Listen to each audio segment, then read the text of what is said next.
Dude, everything is messed up today. What is going on? Everything is messed up with my stream today. Oh my goodness.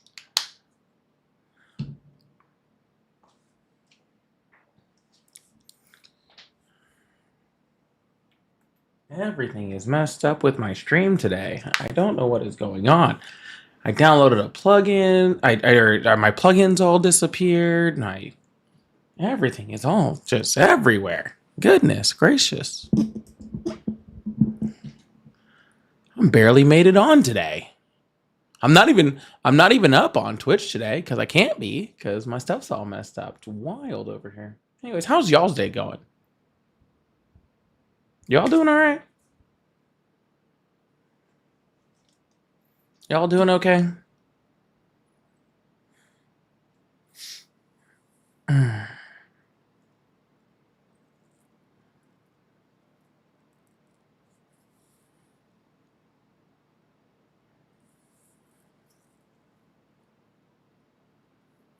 Hope y'all are having a good one. Troy says I fall asleep to this stream. You know, the funny thing is that I've heard that from multiple people. And like at first I thought it was like offensive. Offensive. I was not offensive, I guess is a bad way to put it. I was like, am I that boring to you? Right?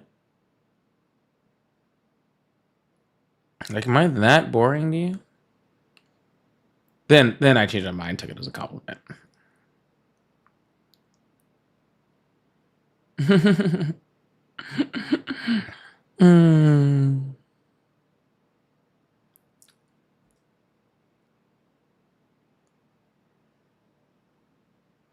Oh, I forgot they did an update on this. This is good. This is good stuff.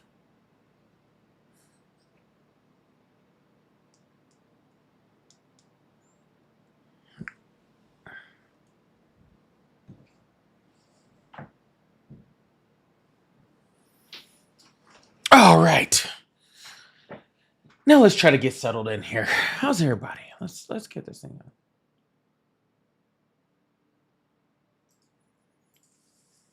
on. Let's get this thing all settled in. Dude, honestly, I forgot to even wear a hat today. I forgot. Like that's how hectic things have been today. I went to work today, got out late, went to the gym, just kind of had a late gym sesh. Then it took me too long to get eating. I was trying to do a video. It was just thing after thing after thing after thing. It was just a day. And so we barely made it here today.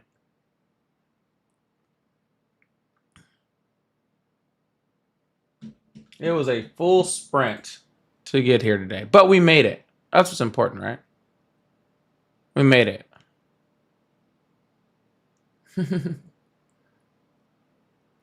That's what's important.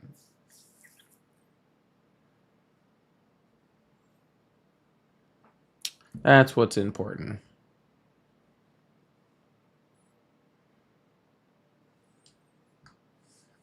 Ugh.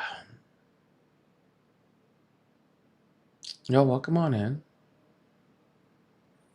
Welcome in, everybody. What's going on, VJ, Lindy, Feisty, Alan, Mystic, Derek, Sandwich, me too. Love seeing all the members in here nice and early. Love seeing y'all here. Thank you guys so much for being here today. VJ, Shannon, what's going on?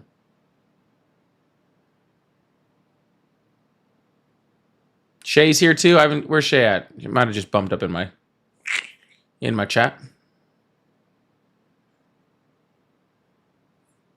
What's going on, Julie? Thanks for following. I appreciate that. Yo, make sure you guys hit that follow button, hit that subscribe button if you haven't already. Thank you guys so much.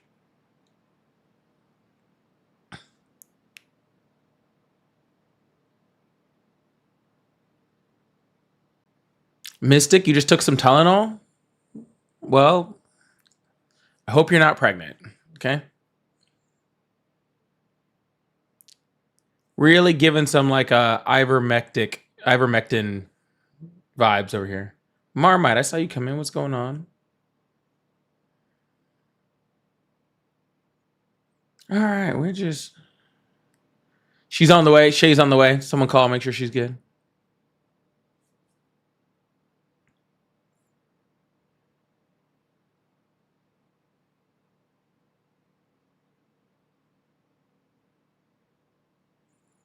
Mm-hmm.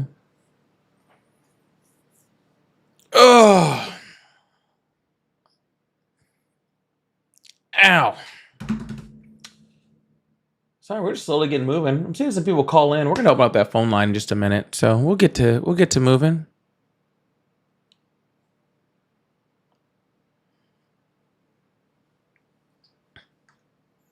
Sodium, it does not say that on the bottle. And that's why we have doctors. All right.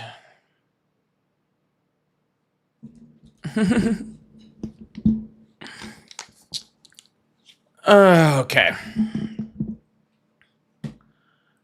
Where are the Trump supporters? Oh, they're around. I see them in here. They're hanging out. So one of them will come talk to me in a bit, I'm sure. It's usually the way it rolls. We'll open up these phone lines in a sec. Lindy, what's going on? I got all my heathen. You're not a member.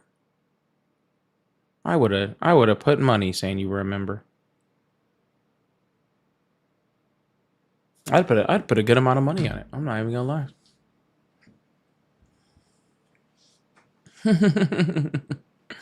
I'd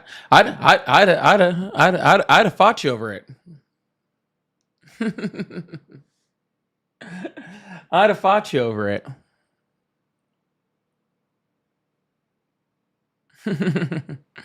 All right, y'all. We're getting ready to get started. We're about to open up these phone lines so we can have some convos. I really appreciate you guys. Thank you guys so much for being here on a beautiful Tuesday. Thank you guys so much for being here on a beautiful Tuesday. Well, I mean, I guess it's beautiful. Mystic, thank you so much for the gifted membership already today. Thank you so much for the gifted member.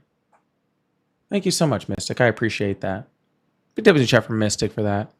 It's insane.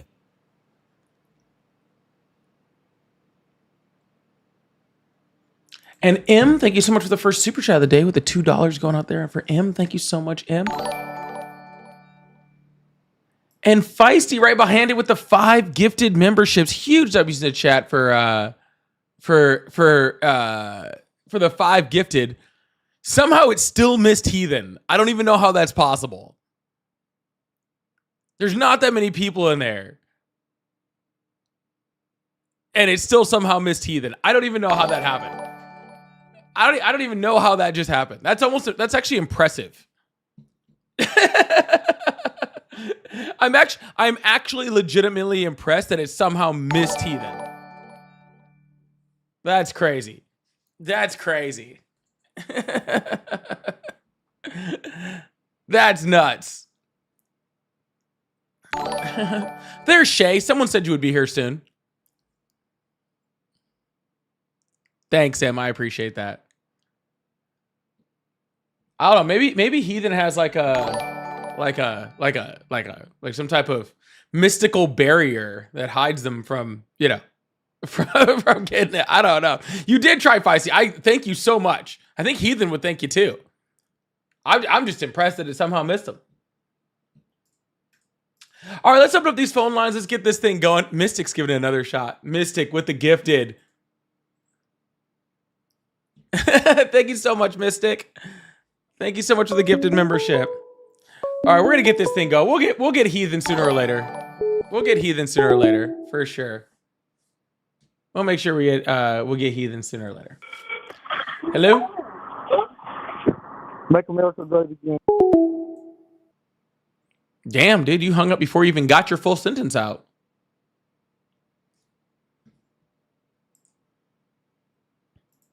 You couldn't even get your full. It's only 4 words, man. Are you that scared that like literally you can't even get out "Make America Great Again" before running?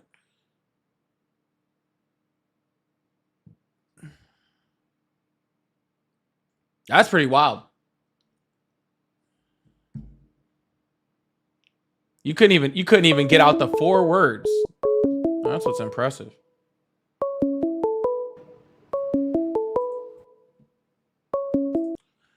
Hello, how are you? Hello? Hey, Brian, how's it going, buddy? Oh, you there? Yeah, I'm here. Are you there? I'm here. I just wanted to let you know, it's No. Trump here. I just want you to know, This isn't a very good just want everybody impression. else to be safe here. My mom took a lot of Tylenol. This isn't a when she was very pregnant this isn't with a me. very good impression. Just thought I'd let you know. I don't even do that I'm great of sorry. one, and I do better than this. All right, you got some stuff to work on. You're good. You're good. Have a good one, man. mine's not, it did kind of sound like Michael Jackson. It did kind of sound like Michael Jackson. M, thank you so much for becoming a member. I really appreciate that. Thank you so much, M, for being here. Thank you so much, M. He did try. I said mine's not even that great. Mine's not even that great though. Like, if you're gonna come, I better hear a good one. All right, I gotta hear a good one. All right. It's gonna have to be the best. See, I can't do mine that well either. I'm not great at it. I can't. I got the hand motion down. I'm not that great with the voice yet. I'll work on it. I've been working on it. I have to be in the mood though. I have to be like, I have to be flowing. I can't just be put on the spot. It has to just flow out. You know what I'm saying? Well, Jaden's a literal voice actor, so yes, Jaden is good.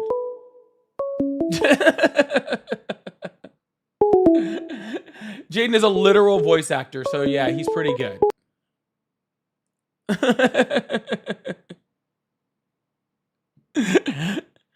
Yeah. No, I love when Jaden does it. Jaden does great. Jaden does great. Hello, how are you? Hi. How are you, sir? Are you? I just want to start by saying thank you for having open discussions. I've wanted to join for a really long time. Awesome. How old are you? I am 28 years old, and I'm from Texas. Awesome. Do you still support Trump? In some actions, yes. In some actions, no. All right. Well, let's talk about some of his bad actions, and you can tell me how his good actions actually make up for that. Sound good? Okay. Yeah. So yesterday he made a claim that pregnant women shouldn't take Tylenol, which is going to severely increase the morbidity and mortality rate of pregnant women in this country, and also their viability of their fetuses. And he's spreading that around like it's truth. Do you think that that's a good thing? I'm not a medical expert.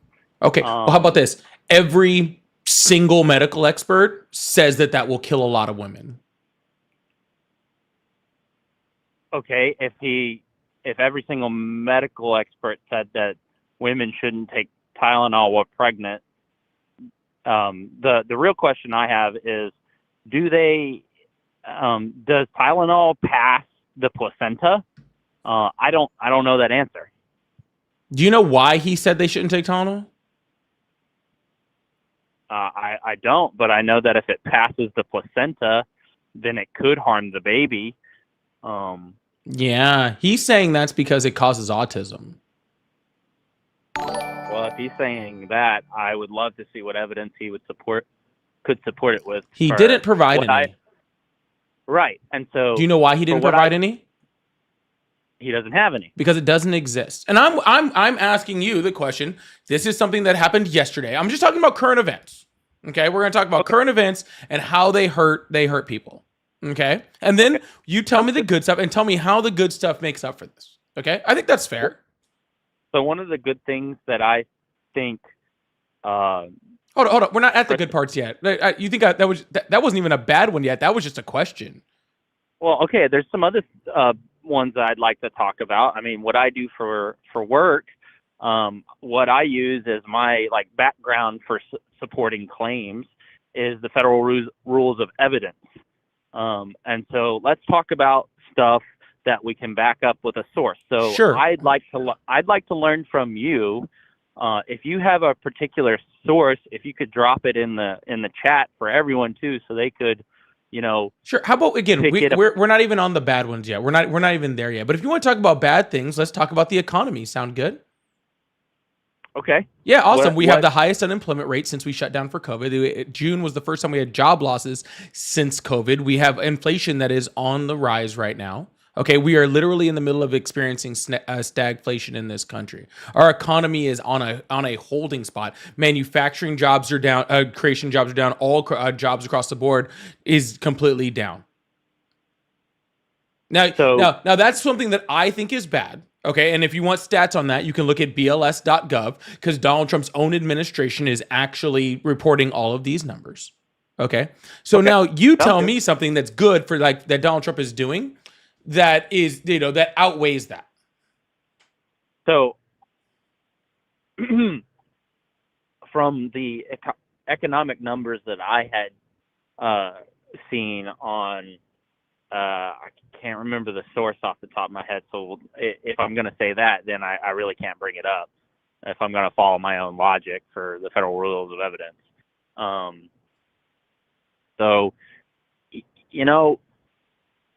I'm not sure as far as the numbers wise, but I think a good thing that he has done is secure the southern border better. Okay, now let me ask you a question. How is securing the southern border helping Americans to a point where it outweighs the fact that there's no jobs that are being created in the United States and our economy is failing? What is a secure border in your opinion, right? Like a secure border, how is that helping Americans more than a failing economy? So I won't say that the economy is failing. I will say that times are tough right now, at least from my lived experience. I will say that I wanted to hear what your opinion was on, so if Scott Bessent is installed with the Federal Reserve and currently Jerome Powell is there, what do you think is the best thing to do? Do you think it's better to lower interest rates while unemployment is high? Because if you lower interest rates, what also can happen? You can also have inflation. So is it better to keep interest rates high? And one of the problems that I think America is facing... Sir, you're breaking up. You need to get closer to your microphone again. Okay. Let me try that again. No, I don't need you to try it again. I need you to not breaking up. This is a very easy question to answer. A great thing. Yeah, this is a very easy question to answer. There is a reason why we have a nonpartisan board of people who decide this. Okay? Because they react based off of how the market is reacting. They do it based off how the economy is reacting. And this is why the Fed board has been allowed to work independently from the executive branch, because what we don't want is the executive branch to come in there and then start making decisions on interest rate cuts in order to gain clout politically, which is what Donald Trump is trying to do. See, currently, right now, hold on. I'm not finished answering your question yet. I'm not finishing answering your question yet. So literally, they were already going to start dropping interest rates, and they were going to do it very well because our economy was actually doing very good at the end of Biden's term. Right. And so they were going to start dropping interest rates because the economy was so successful. Then they had to pause due to Donald Trump's policies. And now they are lowering the interest rate to try to restart the economy because Donald Trump is doing so poorly. Can you name a specific policy that Donald has implemented that they had to stop because of that policy? I'm sorry, what? Can you name the policy that caused the Federal Reserve to stop because of Donald Trump? Yeah, tariffs. Okay. What is the connection? So if tariffs paused everything, what did the Federal Reserve have to do with tariffs? The Federal Reserve doesn't have anything to do with it from tariffs, from what I can understand. No, the president implemented tariffs. The tariffs had effect on the economy, and the Federal Reserve changes interest rates based on the economy.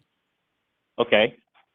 And is there a source that you can provide in the chat chat for that? I'm just like For like I what? said, I want to for what you have claimed is that What claim? tariffs. Your premise is that tariffs have made the Federal Reserve pause lowering interest rates. Sir, it's not there- the tariffs have made the Federal Reserve pause interest rates. The tariffs raise prices, and the inconsistency with Donald Trump's tariffs have also not only raised prices, but they've also made business inconsistent, which is creating a Okay. job loss within the market. Okay, there's not some like quote I can quote here. It's just a general understanding of how economics works. Okay. Like in a Okay, well, pretty low level. Okay, well that's fine. I mean, I'm one person who's open to having their mind changed. That's fine, sir. I'm not trying to change your mind. I want to know, because you said immigration, okay? Immigration is the only thing that Trump supporters are able in any way, shape, or form to claim that Donald Trump has had a win on. The only thing, okay? They can't claim a win on the economy. Hold on, sir. They can't claim a win on the economy. They can't claim a win on foreign policy. They can't claim a win on jobs. They can't claim a win literally on anything. The only thing that they can kind of claim a win on, even though he's underwater with the American people, and the American people as a whole believe that he's not doing immigration correctly. Okay. But I want to know how immigration affects you to the point where it is more important than all of the negatives that he's doing. That was the question I asked you a while ago. And so one of the things I was trying to state was that I think that it's good to have a secure southern border, and I think that's something he did well. I'm not saying that he's not done other things poorly. One thing that I do think, as far as foreign policy, that was correct, was indeed preventing nuclear weapons from being made in Iran. Now, I know there's some controversy about whether or not they actually were. No, there's not. I think based on the family that I do have in Iran, that it's very likely that they are, and considering that. I have no problem talking about Iran. I have zero problem talking about Iran and how literally there is no controversy. It's just Donald Trump saying shit and everybody else in the world saying that he's wrong. So there's not really a controversy. I just want to be very clear that you're just not going to answer the question on how immigration is somehow outweighing all of Donald Trump's bad. Because I've asked you twice, and I don't want to keep repeating it if you're just going to refuse to answer the question. I don't think it outweighs all the other things. Then why are you still supporting him? Because he is the president. Give you an example. If you're on an airplane, right, and the airplane is headed towards catastrophe, are you going to keep rooting for catastrophe to continue, or are you going to hope and have some positive thinking that you can course correct? Sir, we don't course, the plane doesn't course correct due to positive thinking. Correct. If a plane is headed towards the ground, do you go, you know what? I am going to sit here in my present thinking and just hope, and I'm going to support that the pilot knows, where the ground is, so that we just keep pointing the plane down there. No, we should go, hey, maybe the pilot isn't a pilot. Maybe he doesn't know what he's doing. Maybe he doesn't have the skills or expertise in order to fly this plane. Maybe we should think about whether that pilot should be flying that plane. Maybe we should be critical of that pilot for flying that plane directly into the ground. Agreed. Okay, I'm watching the pilot fly it into the ground, and I'm going, hey, that's not good. And you're going, well, we should just still support him. No, I'm not saying that at all. I'm saying that we should have a voice. We should be critical. We should voice our opinions, but in such a way that's not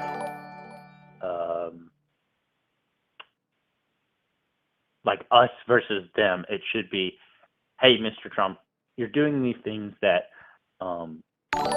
we feel, and this is what's going on. Here's the evidence that we have to support that the direct outcome of this did not have the same effect that you think it did. and therefore you should say, "Can you please course correct?" Sir, we've been doing that since his first presidency. He does not and that's fine. listen. And instead of the American people being, hey, we should course correct that, you're on the other hand, and a lot of people, everybody that I talk to every day, still just supports him, even though he's not course correcting. Okay. But when you talk about us versus them, the main person that's doing us versus them is Trump. Trump is the us versus them president. Okay. It's not the people against Trump that are the us versus them people. Donald Trump is the us versus them person. He does it consistently. Can I ask you just another question too? It's unrelated to Trump. I just want to know a few. You seem like a very knowledgeable person, very respectful person, and so I just want to know, as far as current events, where do you put yourself on the political spectrum? Do you put it in the center? Do you put yourself left of center? Do you put yourself? What's the question? But do you just want to know where I sit politically? Because that's that's what why.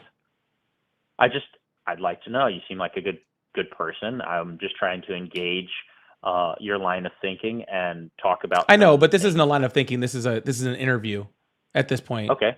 So if you have something that engages my line of thinking, then I'm more than happy to listen, and we can have an engaging conversation on that. But this is just an interview at this point.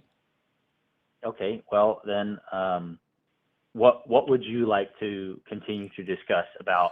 I don't know if we really have anything to discuss here. You say you still support Trump, even though we've already gotten to the point where we have pointed out that the things that Donald Trump is doing are worse for the country than any good that he's providing. You've already pretty much admitted that point and ceded that point.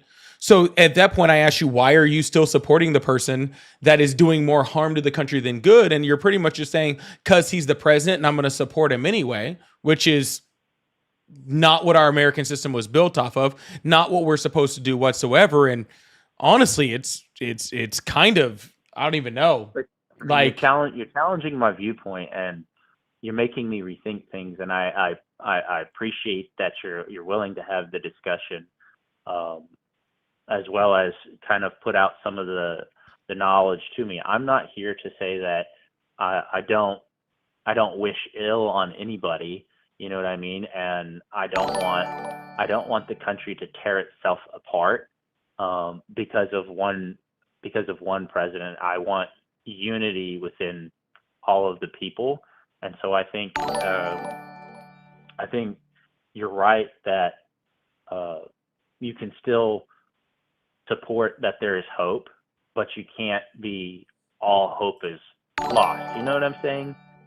Like there is a way to come back from this is what I'm getting at, and I think the way to come back from it is from fighting it now, not by waiting until it gets worse and then trying to stop it.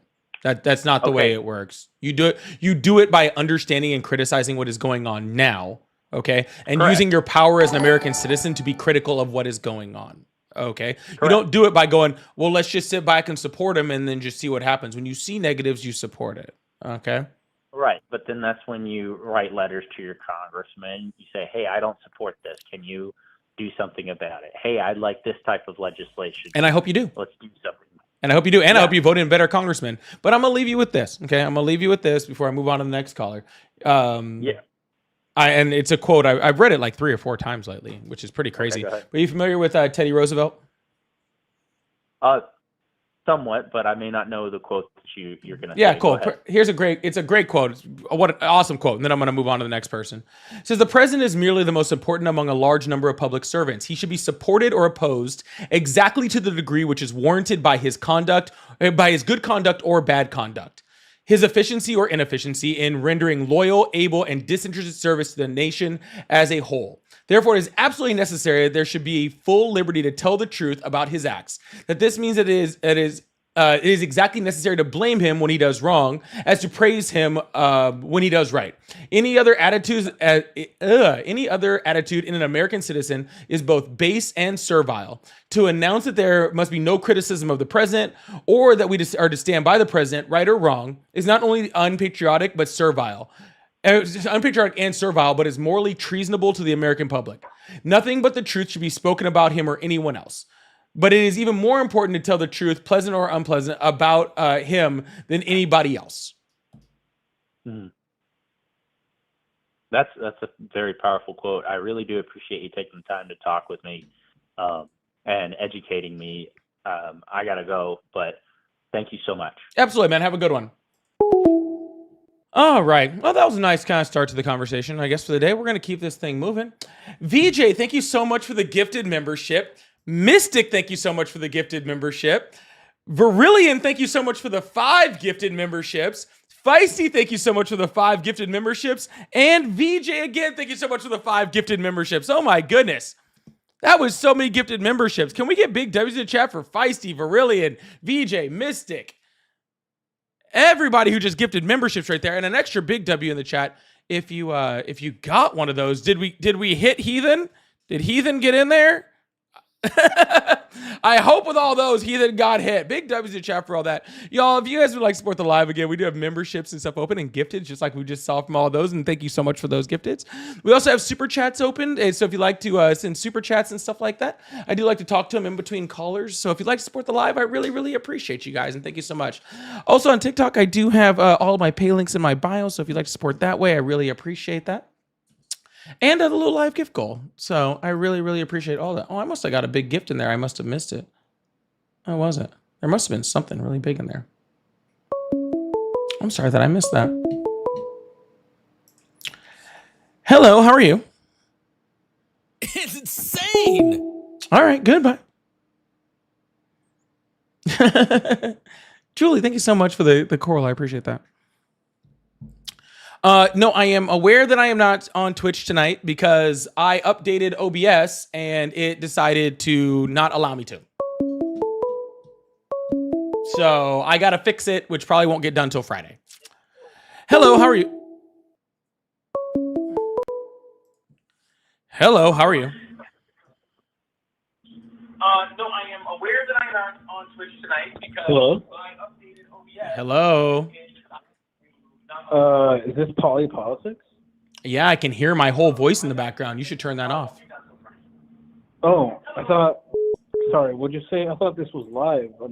You are live, which is why I don't, it's annoying that I can hear my voice in the background. Sorry, there's a time delay. I'm sorry. I turned it down on the tablet. All right, thank you. I appreciate that. So how old are you? I'm in my late 30s. Awesome. Do you still support Trump? I would say yes. I'm not like a hardcore supporter of his, but as of right now, tentatively yes. Okay, why? There's various factors to it. Part of it, unfortunately, is the culture wars.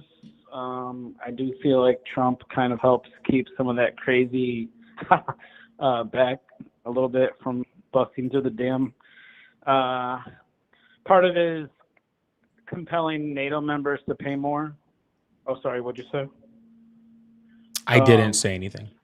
And then really the main thing I don't like about him is the tax cuts for the rich. But besides that, I mean, I do like a lot of his policies. Some of his fringe stuff I don't like with RFK doing the Tylenol equals autism. I do agree that's kind of wacky.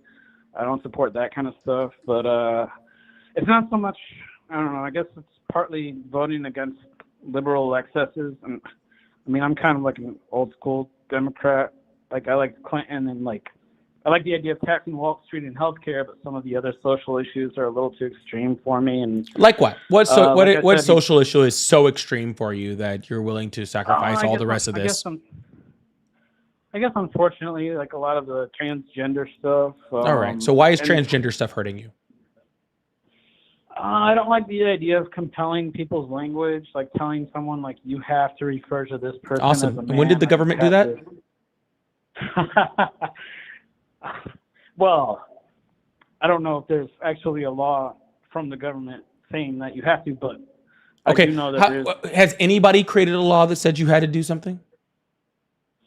Well, you can get fired from your job. You can still get fired for it. That hasn't changed. Yeah. And No, so like, what's mean, this law? Like, what has Donald Trump done to help this situation that you just don't like keep calling people by, like not like by so what they want to be It's called? insane. What is Donald Trump? it's not just what he's done, but what he hasn't done. And so what I mean by that is, unlike Biden, he's not normalizing it by picking these do you remember like the guy wearing like I don't know if he was a crossdresser or literally transgender. He was like literally a federal employee. I forget what department he was in, but he got caught stealing luggage from the airport. That guy, like the bald lipstick wearing guy, and it's like, and then one of the military undersecretaries, like I just don't like the idea of transgenders being appointed to such high positions. It just feels like it's normalized. I just feel like society needs more of a discussion before it's just quite so mainstream. So why do I need a discussion about just treating people like human beings? I mean, I agree that nobody deserves to be harassed or attacked. But Donald for Trump who they are. is harassing people right now. That's what he's doing. He is doing that to people who are just trying to live their lives and not hurting you at all. I mean, can I also say that it's also a vote, like voting for Trump is also in a way a vote against Biden? And No, hold on. No. We're on topic. Let's stay where we're at. Okay. The pronouns that you use for trans people, there's never a law about that. There's never been a rule about that. There's never been anything that says you have to fire or not fire anyone for any of that stuff. All that the left is saying is if that you can't figure out how to call somebody by their preferred pronouns, you're just an asshole. And Donald Trump is president, and if you can't figure out how to do that, you're still an asshole. Like, that hasn't changed at all. Okay? Calling someone what they want to be called literally takes zero effort on your part. Trans people haven't gone away. They're still very much here. Okay? And if an employer thinks that you are not, that you are not holding up your end of the deal by being respectful to either other employees or customers, then they can still fire you just for being an asshole. None of that's changed with Donald Trump. What about the fact that Trump got NATO members to contribute more to the NATO budget? Like, they used to be under the minimum contributions, I believe, and more NATO countries are now paying, I believe it was 2% under their NATO obligations. More NATO countries are reaching that ever since Trump started criticizing them. Awesome. And what was that 2% paid towards? Like their militaries to protect Europe, but so that way we don't have to spend as much over there, I guess. Yeah, so actually the large majority were already paying to over 2% or at least 2%, with a huge number of them paying over 2%, Poland, Germany, for examples. It's insane. So a ton of them were already doing that. And yes, you had some smaller countries that were paying, under 2%, and that there was an agreement to pay more, but you do realize that a lot of the countries that are a part of that agreement already said, yeah, we're not going to do that. Spain straight up told them to fuck off. We're not paying more. That's why Donald Trump also put a check in there, right? He said, hey, we're going to check and make sure they're doing, they're paying more. Do you know when he said that he set that check date for? No. Yeah, 2029. Yeah, he specifically set the year that we check to see if those NATO countries are actually paying. I believe it's up to 5%, right? He made sure we checked that after he wasn't president anymore. Do you know why he did that? No. Because he has no ability to actually enforce that. Yeah. Now, if you want to talk about just, NATO countries paying more into their militaries, most of the military countries in NATO were already doing that, but it had nothing to do with Donald Trump trying to get them to spend more on their military. And honestly, I have no problem with European countries spending more on their militaries. I have no problem with us stopping being the world's police. I don't have much of an issue with that. But a lot of those countries were already building up their military because they were afraid of Trump. Well, also with the assistance, the way Trump structured the deal with the current deal with aid to Ukraine, so it sounds like Europe is providing it now, and they just, Europe pays for the weapons that we provide to Ukraine now, whereas before it was just a straight donation. So it's kind of saving us a lot of money there. I mean, I know it's not really. It's saving us a little bit of money. Really negligible amount of money. Yeah, most of the equipment that we were sending over there is just old equipment that was just sitting in stockpiles that we really needed to replace anyway. And actually, a lot of it was just going bad, and we were just shipping them our old equipment, and they were using it, putting it in stuff because it was better than the stuff they already had. Yeah. The rest of the funding that we gave them is less than 3% of our military budget over the amount of time that Biden was the president, right?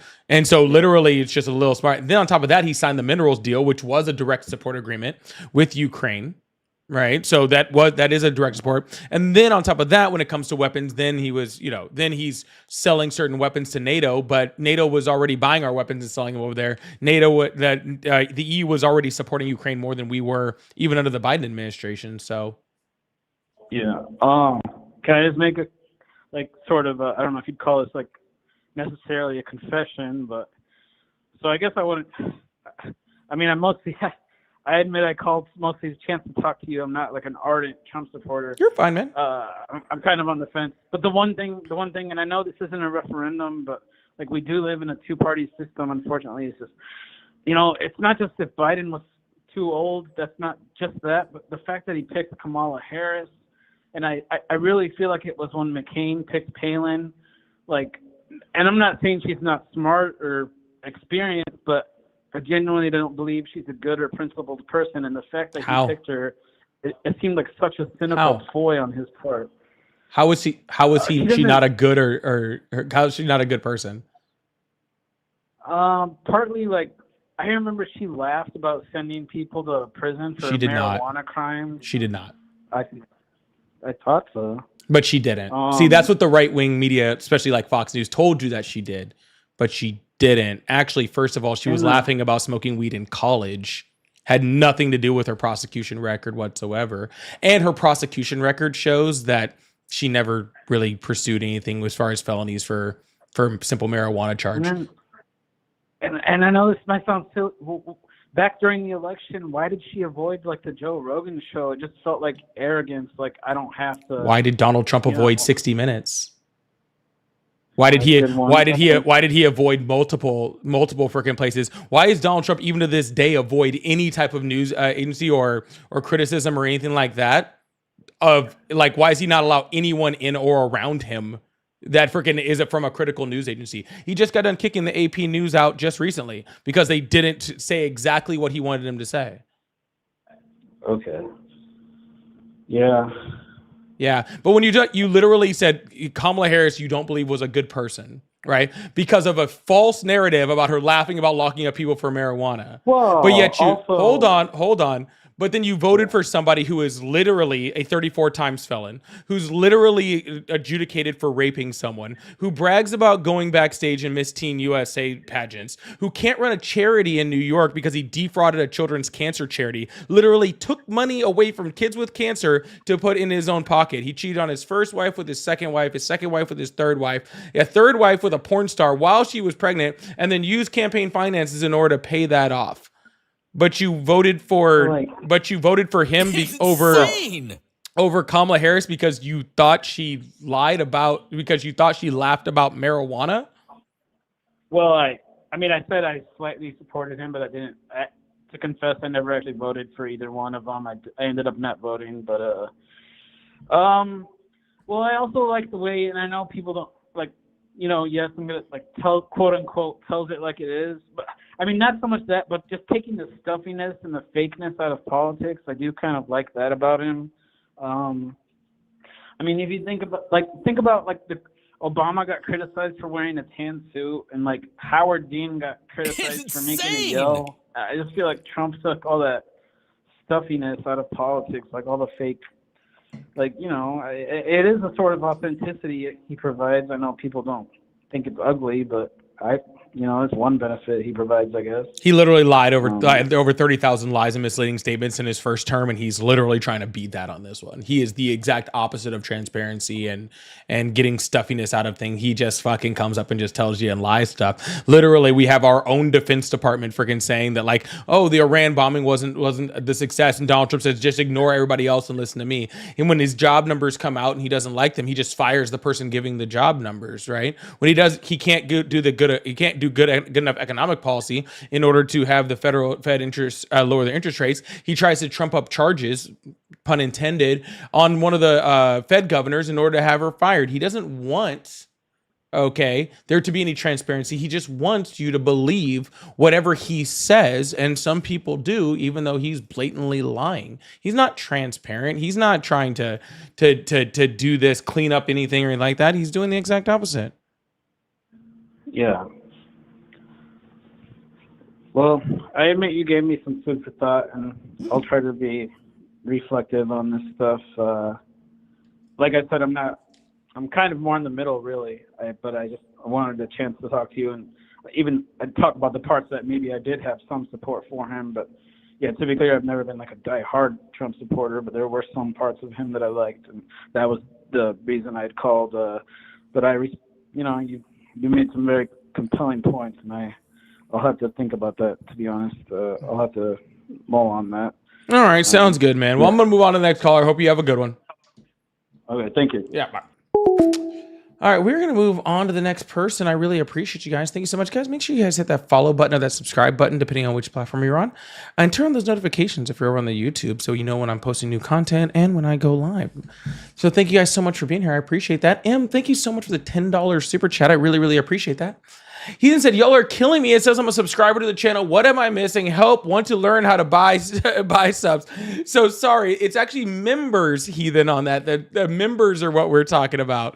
If you do want to become a member, you do want to gift members, you actually go out, like click on my face, whatever, go to my page, and right where it says subscribe, you can actually click become a member, or you can actually gift memberships right from that page. So that is how you become a member. That's how you gift the memberships, is from that page. And I'm sure I have mods in all the spots that can help explain it if you like. But that's what they're talking about, Heathen, is becoming a member of the squad over here, and a member of the Poly squad over here. So I really appreciate that. But thank you so much for the huge $20 super chat. I really, really appreciate that. Big W's in the chat for Heathen for the big $20 super chat.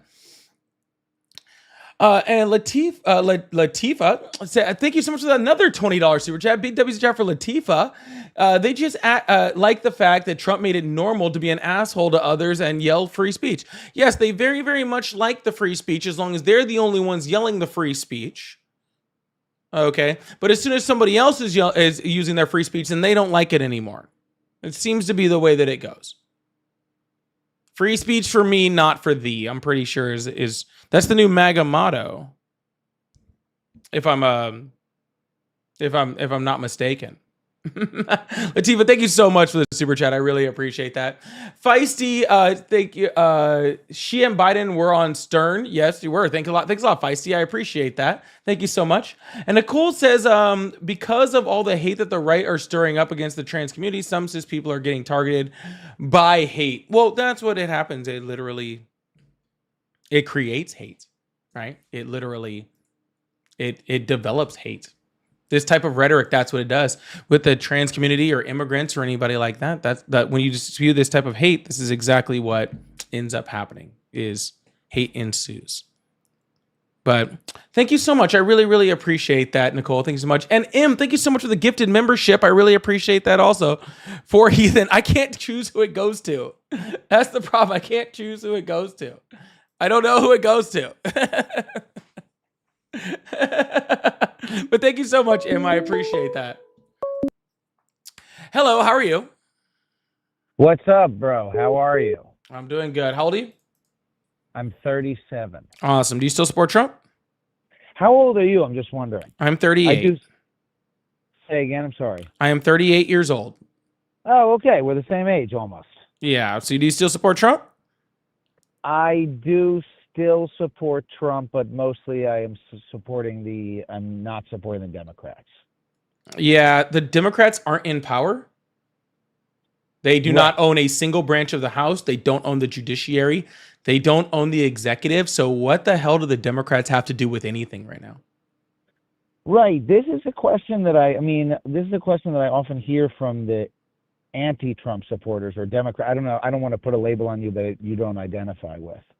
But I think that many people in 2024 voted for Trump to vote against the Democrats, and since then have just been kind of trusting that he's doing a good job. Well, then that's stupid. Possibly, but I'm just. No, it's not possibly explaining- stupid. It is unequivocally stupid. Sure. No, I'm just explaining my perspective. Yeah, sir. Whatever happened in 2024 with wherever somebody voted, I really don't care. Okay. Right. I care about what's going on right now. The election was almost a year ago. Okay. Anything that had to do with you not liking the Democrats has nothing to do with what's going on right now. Right now, Donald Trump's policies are doing everything from destroying our economy to freaking isolating us from our allies, from creating like human rights disasters, okay, to literally like dividing our country and pushing for violence. Like literally Okay. all of these things are what is going on right now. I want to know what you feel about what the Trump administration is doing at this moment. I think most things are good. Okay, so how is having the literal highest unemployment rate, rising inflation, or highest unemployment rate since the COVID shutdown, rising inflation, okay, and the first negative job creation numbers since COVID shut down, and the first time we've had loss of manufacturing jobs since COVID shut down just this year, how is that good? Well, that was many different things. Which one should we focus on? You can focus on whichever one that you like, and as long as you're explaining to me how it's a good one thing. that I just looked up because I heard somebody was talking about inflation just a minute ago, but inflation was at like 9% in 2022, and now it's at 2 point high, almost 3. But I read that what is 2 point something. Maybe you know better than me what it is. It's 2.8 or something, or 2.7, or 2.9 even. I don't know what the current rate of inflation is. It's 2 point something. It's like 2 point high something. But it was at 9% in 2022. So I feel like inflation is down in 2025. What was it in 2024? I'm not sure. What are you referring to? Like What was low it at? 2s, 2.3, 2.4. Okay. Yeah, because see, in 2021, 2022, the entire world went through inflation all at the same time due to like COVID, drops in shipping lanes, the Russia-Ukraine war, tons of things that affected inflation, okay? That affected inflation for the entire world's product, the entire, like everybody's, us, China, India, South Africa, you name a country, inflation was up for everybody, okay? That had nothing to do with the Biden administration or their effect on inflation. What the Biden administration did have to do was find a way to reduce that inflation, which they did, which is why it was super low by the time that Biden left office. And now that Trump is in office, it is starting to rise again, okay? You don't blame Donald Trump for us losing jobs during COVID, do you? I'm not sure who I blame for COVID. I think that there are a lot of unanswered questions. No, there's not. You know, was COVID Donald Trump's fault? Was COVID Donald Trump's Was the fault? existence of COVID Donald Trump's fault? No. Okay, awesome. It wasn't Biden's fault either. So we don't blame Donald Trump or Joe Biden for the effects of a disease that they did not create. Okay, we don't blame them for that, but that's what you're trying to do, sir. No, I'm not. I'm just saying there's a lot of stuff that I still don't understand about COVID. Well, you don't need to understand it to know that the economic effects of it were detrimental to the entire world and the United States. Actually, according to the United States, did a lot better, and Biden actually recovered us faster than any industrialized nation on the planet. Yeah. Okay. So I don't judge Joe Biden off of things that happened because of COVID, just like I also don't judge Donald Trump off of things that happened because of COVID, as far as our economic, instability during that time. Right. But I do blame them for their policies and how they reacted to those situations. Biden's policies helped to reduce inflation significantly over the next 2 to 3 years. And Trump's policies so far have started to increase inflation. Okay. I called in because I was responding to the question that you had posted. Why do you still support Trump? Okay. Then what would you like to say? Because I thought we were already addressing that. Well, inflation is not the main reason that I'm supporting Trump. I'm supporting Trump because I have a problem with what the Democrats are doing.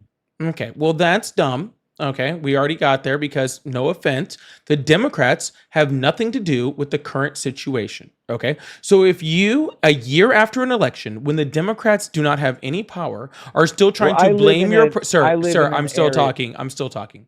Yeah, are still trying to blame things on the Democrats, okay, then you're wearing blinders, Okay, because the Democrats aren't doing anything right now. Okay, we have a current administration and a current president, okay, that is doing things that are bad for the United States. Okay? I live in a state that's controlled by Democrats. Then you should need to vote in your local elections. Maybe find a live that has something to do with that, with your state. Oh, okay. Okay.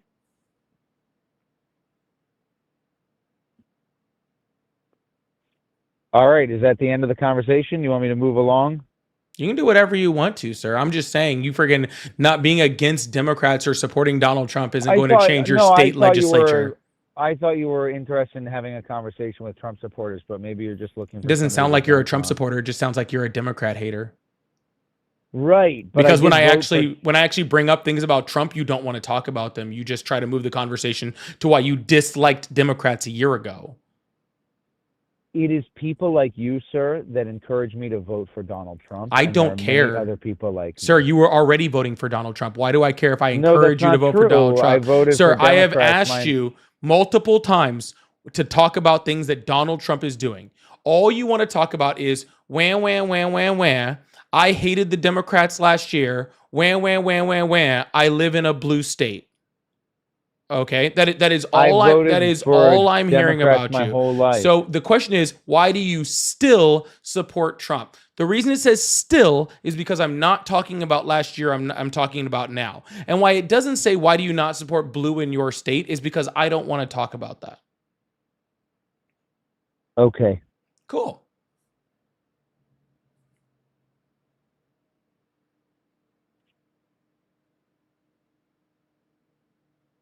Anything else? No, I was just trying to answer your question about why I still support Trump. And it's, I think that I think that there's a lack of curiosity among progressives in America, and I think that it's highly problematic. I think you guys need to self-interrogate. So let me get this straight. You think you're going to tell me, who literally only talks to Trump supporters and only asks them about their support, isn't curious? Do you always talk to them because the way that you're talking to me? because you don't have an answer,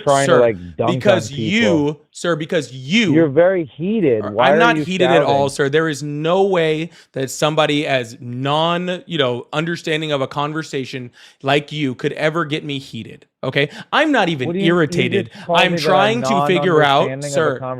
You're not. I am very capable of engaging in conversation. Okay, then are you going to engage in why you still support Trump? Yeah, I'm trying to explain it to you. Why do you still support Trump? The main reason that I support Trump is because his policies are combating what I see as a deviation from traditional values that I used to associate with the Democrat Party. Awesome. Like which values?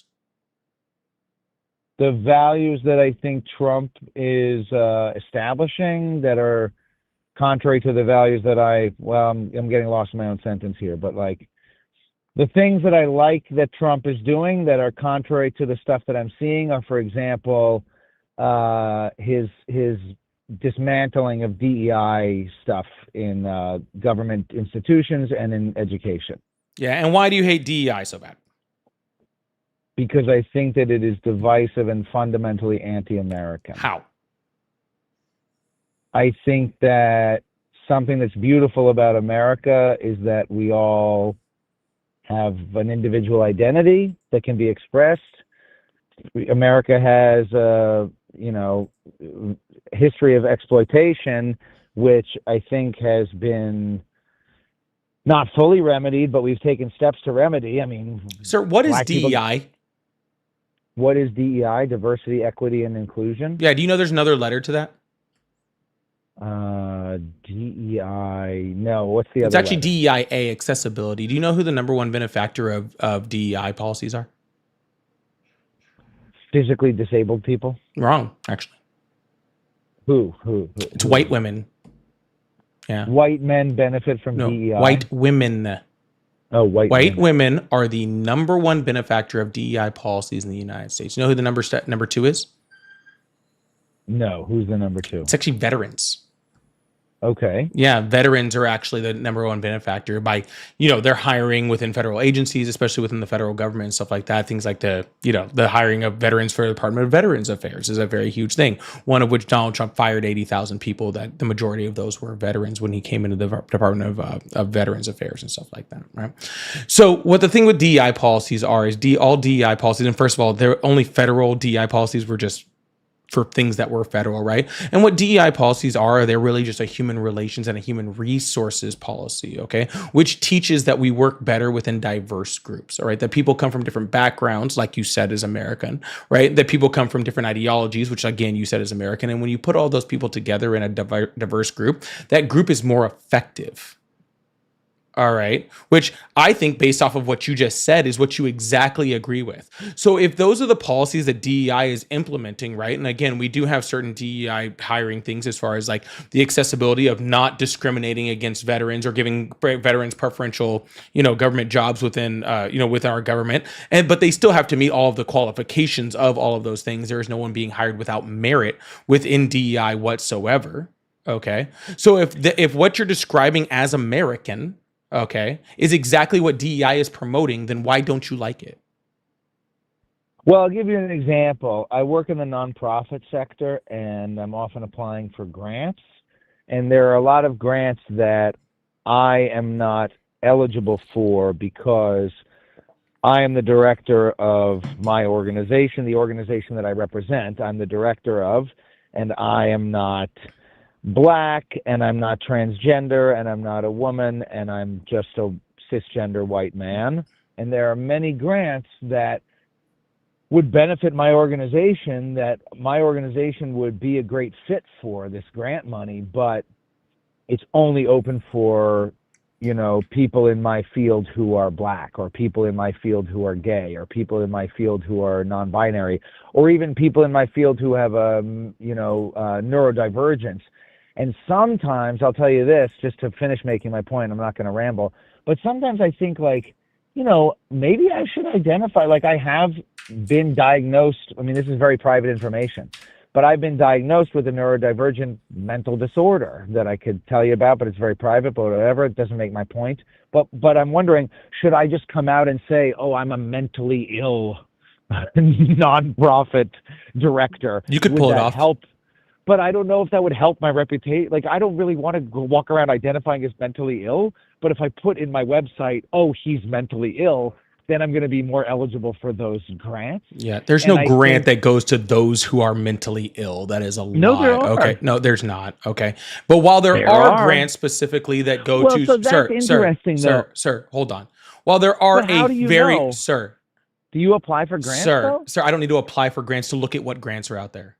And to look at this data and statistics behind well, that's grants. True. You can look up grants. So again, so what I was saying is, yes, there are a very small minority of grants that go specifically to hey, we're going to look at at cancer, cancer research, and we want this grant to go to a research organization that has a certain percentage of researchers that are Black, or a certain percentage of researchers that are women. That hold on, sir. Thank you. We can no. Be quiet.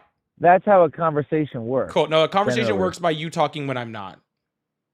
Okay, awesome. So while there are a small percentage of grants that do that, the overwhelming majority of grants don't involve any of that. The overwhelming majority of grants just go to whoever is researching a certain thing, right? They go to, hey, whoever is out there that is researching this specific thing, whoever can get that. And yes, there might be a good small minority of grants that do that, okay? But DEI is not going to make your research better or your research affect a certain thing.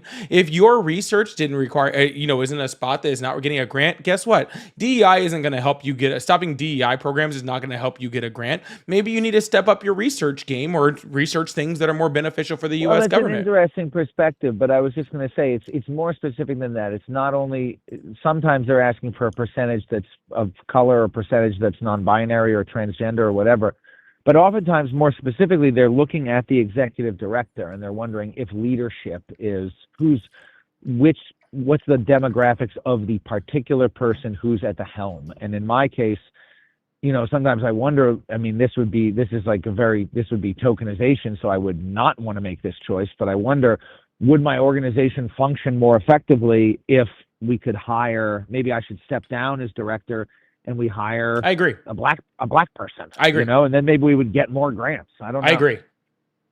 So you think that would be good? I just think you should step down. Based on what? There's just this conversation and nothing else.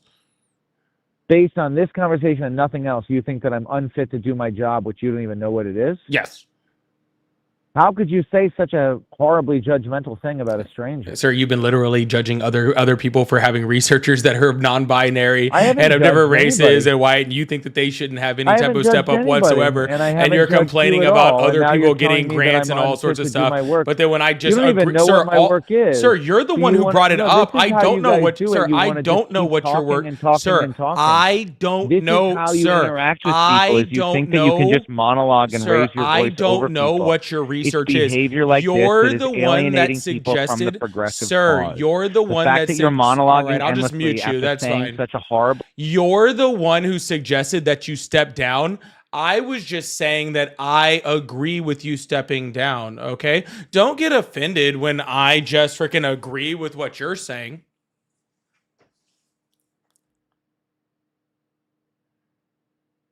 No one can hear you, and I'm not really listening to you, just thought I'd let you know.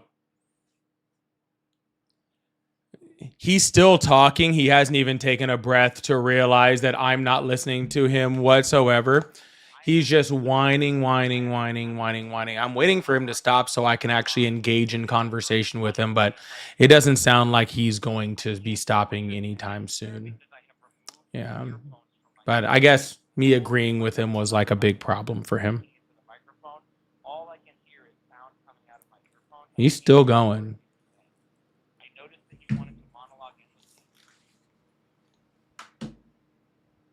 Which I think is evidence of a severe mental illness. I told you. I think that this is a disgusting way to interact with random strangers.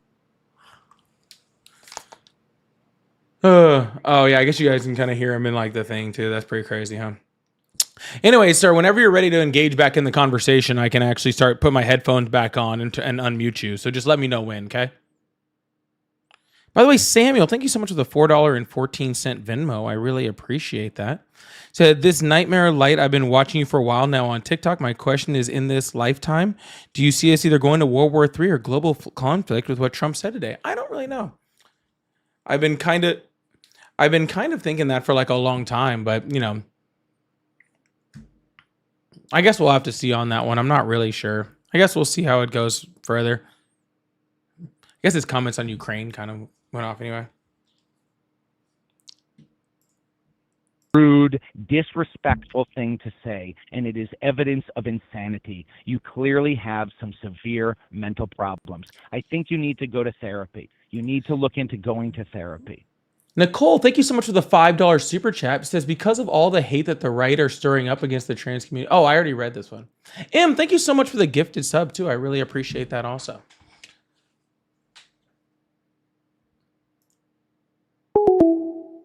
Oh, where'd you go?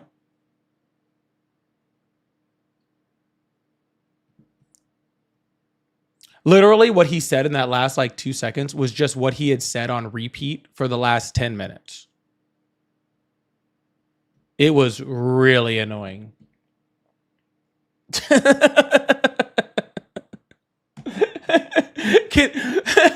Can you imagine, like literally this is how this conversation just went. I think I should step down. I agree you should step down. You're an asshole. Y'all, if you'd like to support the live, I do have super chats open. I like to hit those up between calls if you like to do that. Also, I do have memberships open and all that fun stuff. Oh, everybody shush real quick. I was not ready for it. We'll go through super chats but first of all, make sure you guys hit that follow button, hit that subscribe button if you haven't already. Most of the conversations are not like that. Usually people don't have full crash out mode on my live, but you know. Whatever. Also, if you guys like to support the live, I do have my pay links in my bio. Still working on my live goals. And yeah, if you guys like support, I have super chats and all that fun stuff too. So I really appreciate you guys. Thank you so much for being here. We're going to move on to the next caller and keep this thing going. Thank you guys so much for being here. Hello, how are you? Hello? Hello. All right, you're obviously not there. Ooh, hello. How are you? Hey man, what's up? How old are you? I'm 19. Awesome. Do you still support Trump? No. Sorry, man. I'm only looking for Trump supporters right now. You want to eat my pussy? Not particularly. Doo-doo-doo. Hello. How are you? Thank God. Thank God for what? That you got to talk to me? Oh, no, I'm trying to fucking get in touch with Politics. Oh, well, you're in luck. You found him. Congratulations. Am I watching this live? You are on live. Oh, is this you? I'm watching you live. I'm not talking. I don't see myself on there. Yeah, there's a delay, bud. So, okay, are cool. you? How old are you? No, I'm 30.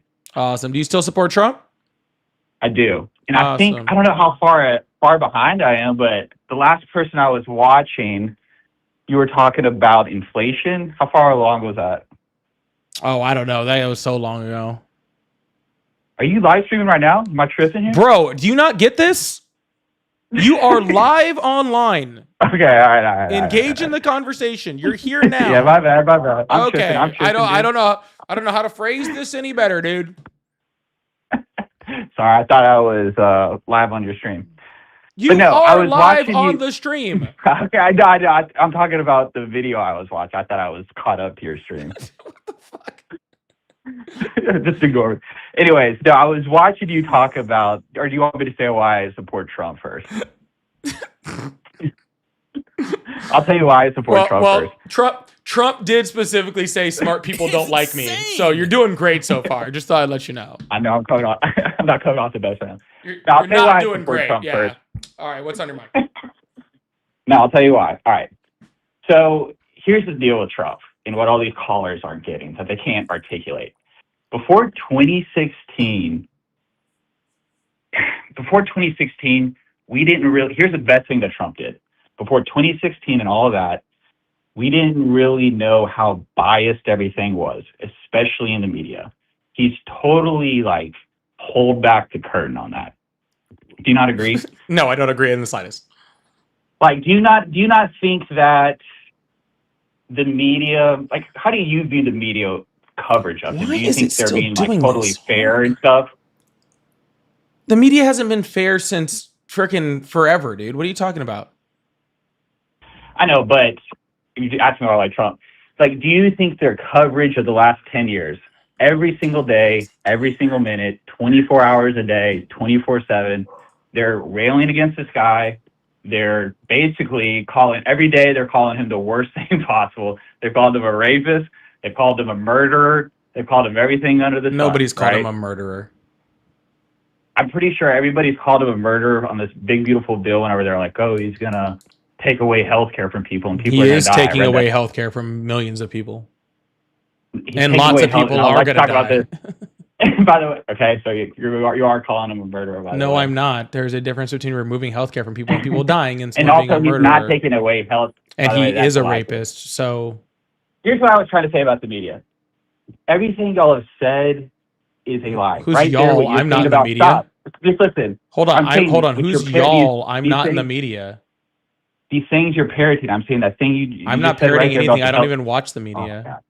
Stop being. Let me talk. No, then don't make assumptions about me. I don't watch the media. I don't even know what news agencies you're talking about. I don't watch fucking any of it. All right.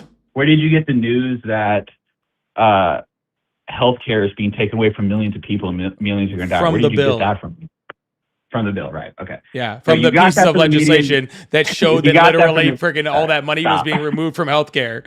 It wasn't hard to figure out. And then if you actually go into independent research and you see where removing money from these programs actually removes healthcare, then you can see that that's happened in many different countries and across the United States in different spots. And you've seen how it affects his mortality rates within these states. And then if you freaking take that across the United States and then and extrapolate the data from that, then you can see the likelihood of between 10 and 17 million people losing their health care. And when people lose health care, they stop things like preventative health care. And so therefore they don't have the ability in order to stay living. especially in rural areas. 300 rural hospitals are going to close because of this estimated. Yeah. So, anyways, you got all that from Twitter and the media. So what I'm I saying actually is, never go on Twitter either. yeah, I'm sure you read the bill. Sir, Doc. please stop trying to I'm project the fact that you've never read anything to I haven't read anything. Okay. My point is that's a lie right there in of itself. Nobody's getting kicked off of healthcare that didn't need to be kicked off of healthcare. The only people that are getting kicked off of healthcare are the people that don't need to be on it, on Medicaid and Medicare. If you're an able-bodied person, you don't need to be on Medicaid and Medicare. It's for the people that need to be on it. They're not kicking your sickly grandmother that's in a wheelchair off of Medicaid. It's not happening.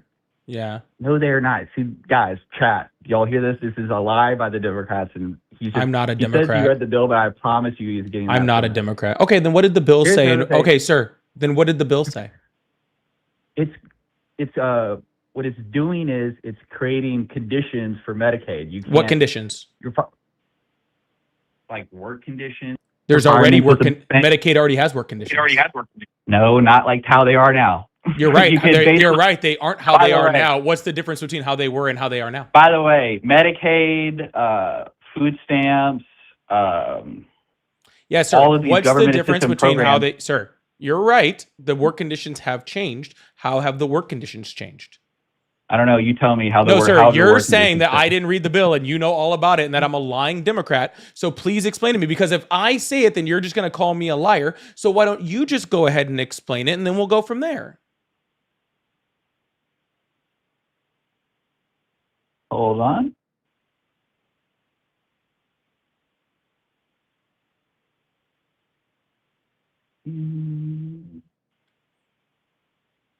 He doesn't know because he didn't read anything. So now he's trying to Google it to try to find the answer to his question that he doesn't know. Okay. Obviously, I don't know the exact point. Just shut up.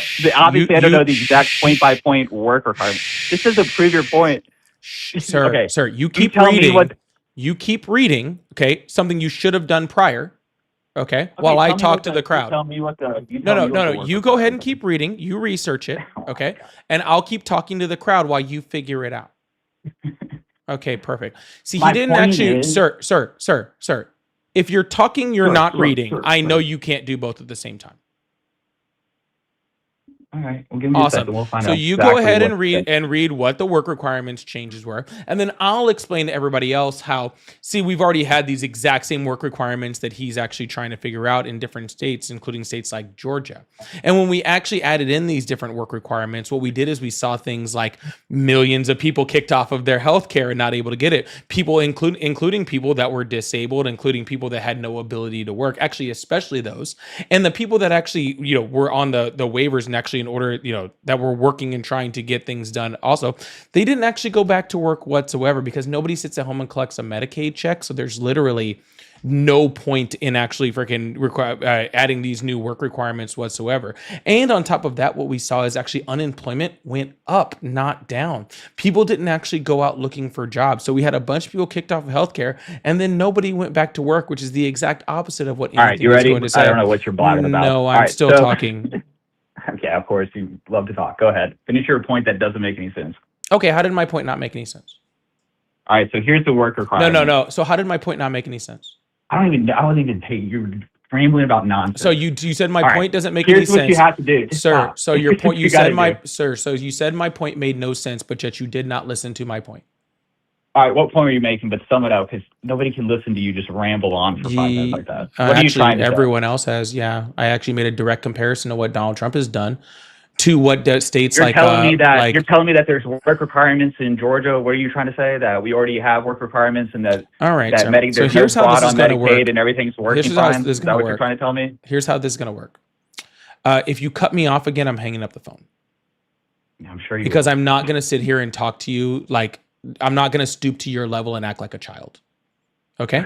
So either grow the fuck up and join this conversation like an adult, or go away. Doesn't matter to me. There's tons of people calling in. Go finish it. Let's hear your statement. All right. Well, have a good one. Bye. There are tons of people trying to call in, and I don't need you here.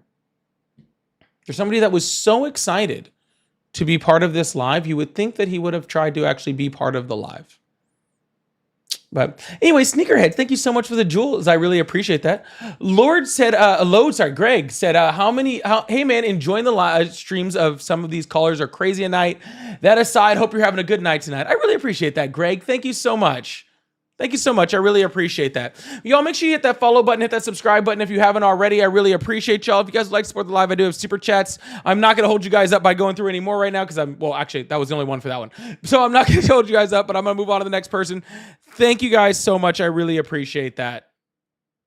Also, Sneakerhead said, how much do I have to donate to call in?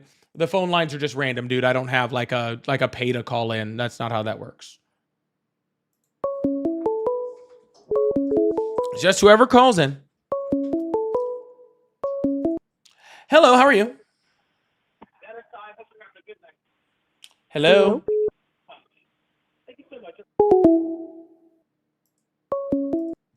Hello, how are you? Also, if you call in, It's insane. you won't be able to hear it on the live immediately. There's a delay. Hello, how are you? Good. How you doing? I'm great. How old are you? 28. Awesome. Do you still support Trump? I do, yeah. Awesome. What's on your mind? Nothing. I was just curious why you didn't like Trump. Not here to argue with you, just looking for a I don't like bad respectful presidents. combo. Okay, what do you think made him a bad president? Which presidency? This one? Either one. You could pick. Yeah, his tariff policies are freaking destroying the job creation in this country that was actually established by Biden. We have a higher unemployment rate. Inflation is rising. We have manufacturing jobs leaving in droves. We are isolated from our allies. We freaking have less alliances across the world, partially due to Donald Trump's inability to actually talk with our allies and his cozying up to people like Trump and to Putin and Kim Jong-un, and all the way to like creating, trade wars with countries that have no, reason to have trade wars with whatsoever. He's villainizing people within the United States, creating massive division by doing things like, talking down about trans people, calling, people on the left domestic terrorist groups, calling immigrants vermin that poison the blood of our country, which is a direct quote out of freaking Hitler's book. He's a freaking felon. He's a rapist. He defrauded a children's cancer charity. I mean, we could do this for like a long time. Okay, I'm glad to hear your point. So can we address the tariff thing? Sure. So do you think that if other countries are tariffing us, that it's fair we tariff them back? No. It's not a matter Why of not? fair. Tariffs aren't for fair.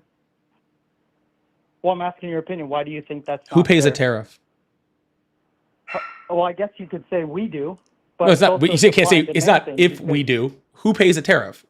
Who gives the money to the government? Well, they're paying the tariffs.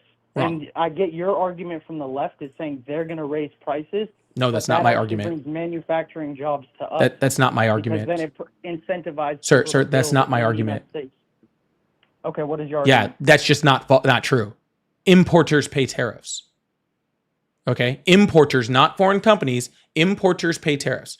So if we're getting stuff from, name a country, I don't care, South Africa, okay? If it's coming into this country, U.S. citizens are paying the tariff to receive that item. South Africa is paying nothing, okay? So if other countries, okay, are charging their own citizens taxes for importing goods, then how is it making anything better for us to also charge our own people for bringing in goods? I don't think we're charging our own people. I get they can raise prices, No, but how are we paying for the tariffs? I sir, don't again, you weren't listening to what I said about the tariffs. Importers pay tariffs. Importers, okay? If I'm an American business, okay? Like let's say I'm an American small business owner, okay? And I make, I don't know, kids cups, right? Sippy cups, right? I designed a new sippy cup that, that is really awesome and doesn't spill and kids love it. I don't know. That's just the first thing that came to mind, okay? And my product is made in China, all right? The reason it's made in China is because it's significantly cheaper to make it in China. They have all the resources to make it in China, and you can retool a factory in there for a lot less money. So it's more cost effective for not only me, but my consumer. All of my consumers are in America because my company's in America, by the way. Right? I thought you just said the company was in China. The company that makes it in China, the company that owns the products in the United States. Yeah. Yeah. So now, in order for me as a small business owner, in order to get my product, I now have to pay the tariff. So the Chinese company is charging me $3 for my sippy cup. Okay. I sell those sippy cups for $5. All right. Now I, with 100% tariff on it, now have to pay the US government another $3. So I have to pay China $3. I have to pay the United States $3. Okay. Now, obviously, I can't afford to eat that cost. So then I pass that price onto the consumer, right? This is just a small example, but we can use Amazon, for example. If Amazon is getting stuff from China to sell on their website, Amazon pays the US government money. Amazon does. Okay. Not the Chinese company. All right. A tariff is literally an import tax. Okay. An import tax on American citizens. All right. So that's why this whole idea of it being fair makes no sense. Okay. We should want our companies to be. China would do that and make their citizens pay. China's tariffs actually were lower than our tariffs on before the whole thing even began. They had certain individual tariffs on certain things. Okay, sorry, go ahead. No, I said they had certain individual tariffs on certain things, just like we had certain individual tariffs on many products prior to the Trump administration, and many other countries had individual tariffs on us on different situations. It depends on what you import into a country, what you manufacture in that country, okay, and what you don't have the ability to manufacture in that country. Also, the tariff depends on what industries you're trying to prop up within your country and to make more prominent. There's lots of things that go into tariffs. But what I'm asking is, why do you think those other countries charge their tariff citizens? What's the benefit for them if what we're doing is wrong? It depends on what product they're charging it on. These are all on individual situations, sir. No, I understand that, but you're saying the citizens are paying. So why are other countries making the citizens, but they're not wrong, but our country is wrong for doing it? Sir, tariffs are not wrong. See, it's weird that we have this idea of that the right has somehow got this idea of like tariffs being right or wrong or equal or fair or any of those things. They're not any of those things. Okay. There is the correct use of tariffs and there is the incorrect use of tariffs. Okay. How are other countries using it correctly? I can show you how we used it correctly. Sure. Yeah. EVs. Electric vehicles. Okay. Yeah, the U.S. auto manufacturing market was and is still way behind on electric vehicles. Other countries were making electric vehicles at an astoundingly fast rate. Okay, for much cheaper, right? If we were to introduce other countries' electric vehicles into our countries, okay, it would absolutely drown out the ability for the U.S. auto manufacturers to be able to create EVs, right? So what we did is we tariffed all EVs coming into the country so that the U.S. automakers could catch up, right? Then we gave subsidies to those U.S. auto manufacturers for them to catch up and actually use that money to build their infrastructure to be able to keep up with EV manufacturing. Okay. We wanted outside countries to not have an influence on the US market for a serious point of time in order to even out the trade, to even out the market, right? Until we could actually compete on a fair market. That would be considered a correct use of tariffs. Okay. Okay. Got it. Yeah. So what Donald Trump did is said, I'm going to tariff every country on the planet. Okay. Yes. That means we're tariffing products that a lot of times we can't and don't make in this country, right? We're also tariffing products that are made in this country by American manufacturers that require parts from other countries. The auto industry is a great example of that, right? They could be a part that's machined here and then and then combined with another part in Canada, then sent back here to be combined with another part, and then sent over to Mexico to be machined with another part, and then back here, to be installed into a Chevy, right?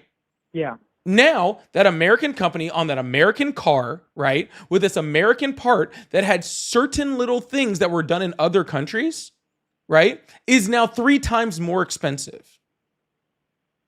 Yeah. So therefore, we sell less cars because cars are less expensive, putting Americans out of work because the prices have now risen. Right? Okay, that makes sense. Yeah. So But don't you think tariffs, like you're saying the business owners, not China, are paying the tariffs? correct. But don't you think that still brings in money to the government and helps us with our debt? Well, first of all, if it was helping us with our debt, that's one thing, but it's not. Donald Trump just added $4 trillion with the big beautiful bill to the 10-year the 10-year national debt, right? Adding his total to be $12 trillion that he's added national debt. That's more than anybody ever. Okay, so he's not using it to lower the debt. Second of all, if that was the case, then why even do tariffs? Why not just tax the shit out of us? It's the same thing. Well, yeah, but aren't the liberals, isn't that their side? They want to tax the rich, and they're kind of taxing the business owners, so kind of still getting what you guys want, or am I incorrect? Well, I mean, yeah, technically they are taxing rich corporations, but the people that are most affected by these are actually small business owners, which the left is actually encourages very heavily. Right. So what he actually did is he lowered the corporate tax rate. Right. So giving those corporations a break and then tariffed it. Right. So again, companies like Amazon, your companies like Target, companies like that. Right. They can eat those costs for a bit. Right. They can pass down they like you said, it ends up with the consumer. Right. They can pass down those prices to the consumer because of the cost of their goods and the mass in which they do things. Right. We're a small business owner, me that just sells one product of, baby bottles. Right? Yep. I can't afford to eat that cost. My business will go out of business. Yeah. Well, you would have to raise prices. Right, which would make me non-competitive against people like Amazon, which is already an issue, which should just be exacerbated.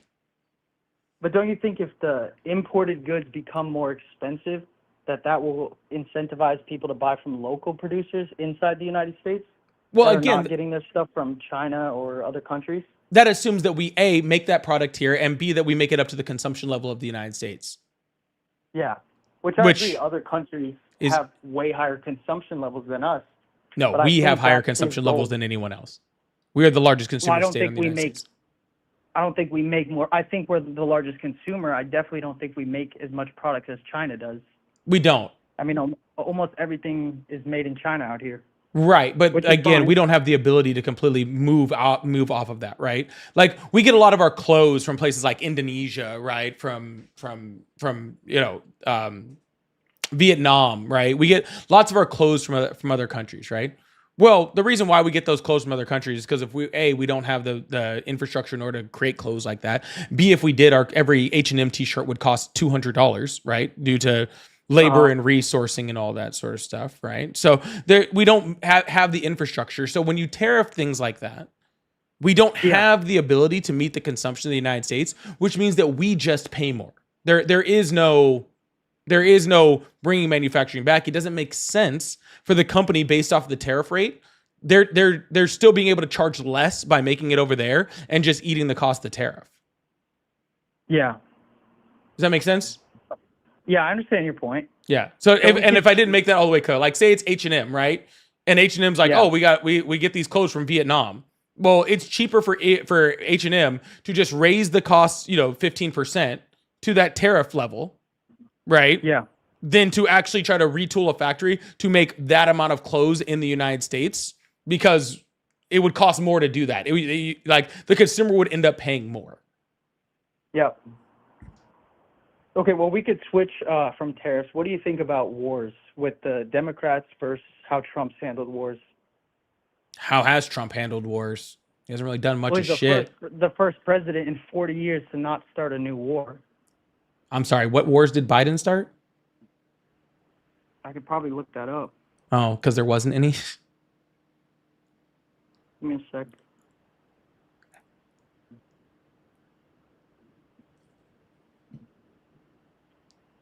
Well, I wouldn't say he started this, but you could definitely talk about how he handled Afghanistan. What's your opinion on that? Who negotiated the pullout from Afghanistan? Biden, his organization. Incorrect. Donald Trump negotiated the pullout from Afghanistan. A slow withdrawal. What are you talking about? His generals told him to do a slow withdrawal. By the time Biden got into office, we were already at a skeleton crew in Afghanistan. Donald Trump had already done the quick withdrawal Donald Trump had already done the quick withdrawal before Biden even got in office. Those people died under Biden. Those people did die under Biden because we were already at a skeleton crew that was already done because of a quick withdrawal under Donald Trump. And they were killed they were killed by Taliban soldiers that were let out of prison by Donald Trump.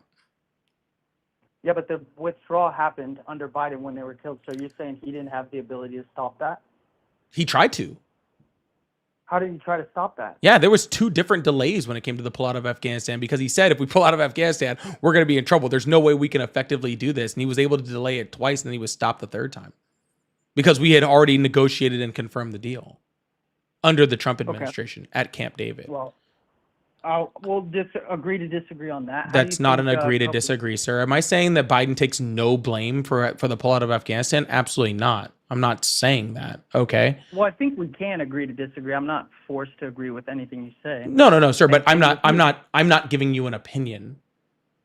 Okay. When we talk about agree to disagree, we're talking about like, oh, I like strawberry ice cream and you like chocolate ice cream. Those are opinions of things that, that are subjective, and we can always I can agree to disagree. I don't like chocolate ice cream. That agree to disagree. You like that. The things I'm giving you are facts. Donald Trump negotiated the pullout of Afghanistan with the Taliban and at Camp David, and his generals told him that a quick withdrawal was going to be detrimental to the United States. We have that in direct quotes. Yeah. We have that in direct quotes from people like General Milley, right, under his administration, generals that served underneath him that specifically advised him the rate in which he was agreeing to pull out of Afghanistan with the Taliban was going to cause detrimental effects. Okay, we have quotes of that. Those are facts. Okay, we were already at a skeleton crew by the time Donald Trump left office. By the time Biden got in, we were already at almost bare bones in Afghanistan. All right, that is a fact. Okay, the negotiation with Donald Trump to pull out of Afghanistan was negotiated with the Taliban, and part of that negotiation was the release of 5,000 Taliban prisoners from U.S. custody. We have proof that those Taliban prisoners, some of those Taliban prisoners, were the ones that led the attack on Bagram, where those soldiers were killed and where those civilians were killed, and all of those injuries. Those are all facts. Okay. So again, I have no will to go. I don't have any will to say, oh, Biden had zero blame. Sure, he's the president. When you're the president, you take some blame for certain things. And yes, could possibly he have delayed it a 3rd time, even though he already delayed it twice to try to extend the timeline because he knew it was too quick. Yeah. Right. But taking all the blame away from Donald Trump, who negotiated the plan, is just ridiculous also. I guess, but I feel like the left does that a lot. When Biden got back or came in the first time, a lot of people said Trump gave him a messed up economy, so that's why it was bad. So that kind of takes away Biden's blame. Trump didn't give him. Technically, Trump didn't give it to him. COVID gave him a messed up economy. But yes, he got a fucking shitty economy. He got a shitty economy, but also inflation was partially high because of Donald Trump. If you don't believe me, ask Republicans. Because of stimulus checks, are you saying? On the stimulus check part of it, but just the mass amount of printing money and spending that was part of part of Donald Trump's COVID response plan, right? Again, Nikki Haley said, "Hey, we're going to go through really high inflation due to Donald Trump's massive spending, $8.4 trillion." Right? Ron DeSantis said that. Nikki Haley said that in the debate, right? And then we go through inflation after he spends it all, and everybody's like, "It's Biden." It's like, hold on, the Republicans just told you this was going to happen due to Donald Trump's policies. Yeah. So then on the left, we're bad because we say hey, hey, what the Republicans said were going to happen is exactly what's happening, and we can see that. No, I don't think you're bad for that. I think a lot of liberals, maybe you're different, will say everything's Trump's fault, but a lot of Republicans are not saying this is all Biden's fault. Donald Trump is still blaming stuff on Biden right now. Like what? The economy? Are you kidding me? Freaking! I think our economy literally at the all-time high. Yeah, Donald Trump was the one that when the stock market was at an all-time high under Biden, Donald Trump said that the stock market wasn't a good judge of the economy. Yeah, but it's higher than it was. Sir, Donald Trump said the stock market is not a good judge of the economy. Okay, but that doesn't change the fact that our economy's gotten better. How? Our unemployment rate is the highest since our shutdown from COVID. We had 3.0 inflation with Biden and 2.9 with Trump, so it's slowly headed in the right direction. We had 2.5 at some point under Biden. What are you talking about? When he left office, it was at 3.0. Okay.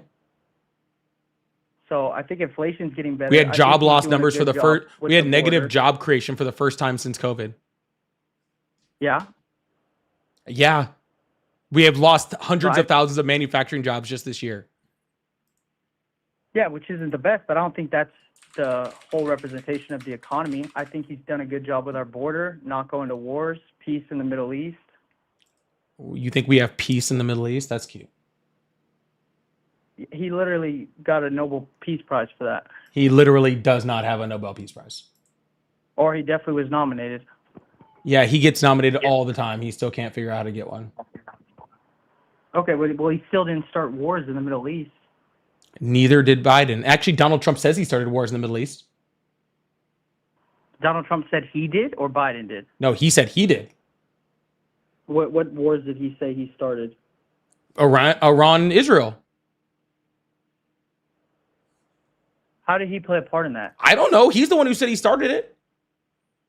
Okay, well, I haven't heard him say that. So Well, I'm not saying he he's started on it, but he's saying he ended it. If it happened under his watch, then that's on him, right? That's what you guys say about Biden. Well, how could, if he's saying he ended it, I think that's a lot different than saying he started it. Don't you agree? I'm sorry. Do you think Biden started the Ukraine-Russia war? I don't think he started that. No, I'm mainly talking about wars. I don't like what he did with Afghanistan. Again, We sir, could you agree don't to you disagree, don't but like I what think he that did was about his fault, you Afghanistan, know. but you're giving Donald Trump, the person who negotiated that, no credit for what happened in Afghanistan. Trump has said he wanted a slow withdrawal. We did not have that, and we had 12 Donald, soldiers there die, was and they took our 2,500 troops helicopters. left in all of Afghanistan by the time Trump left office. How is that a slow withdrawal? Well, because there's not a lot of people getting removed quickly. Sir, Because we were in 2,500 negotiations with is them while like, they had our hostages. you do realize 2,500 is like less than 5% of the troops we had in Afghanistan, right? Well, we still wanted to do a slow withdrawal with those people, and then 12 got killed. Sir, this has got to be the dumbest conversation I've had in a while.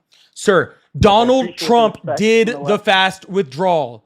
You can't take out 95% of the troops incredibly quickly and then blame Biden for not slow withdrawing the last 5%.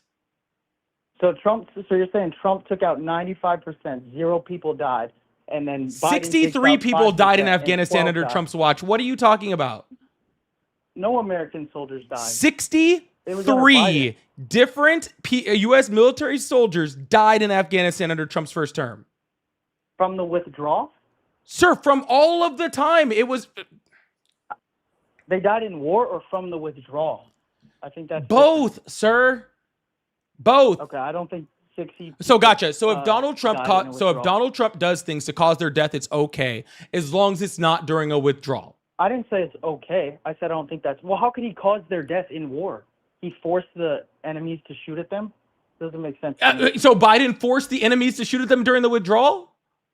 But they died during the withdrawal. That's Oh, different than in gotcha. war. So in war, Donald Trump freaking can't force other people to shoot at our soldiers.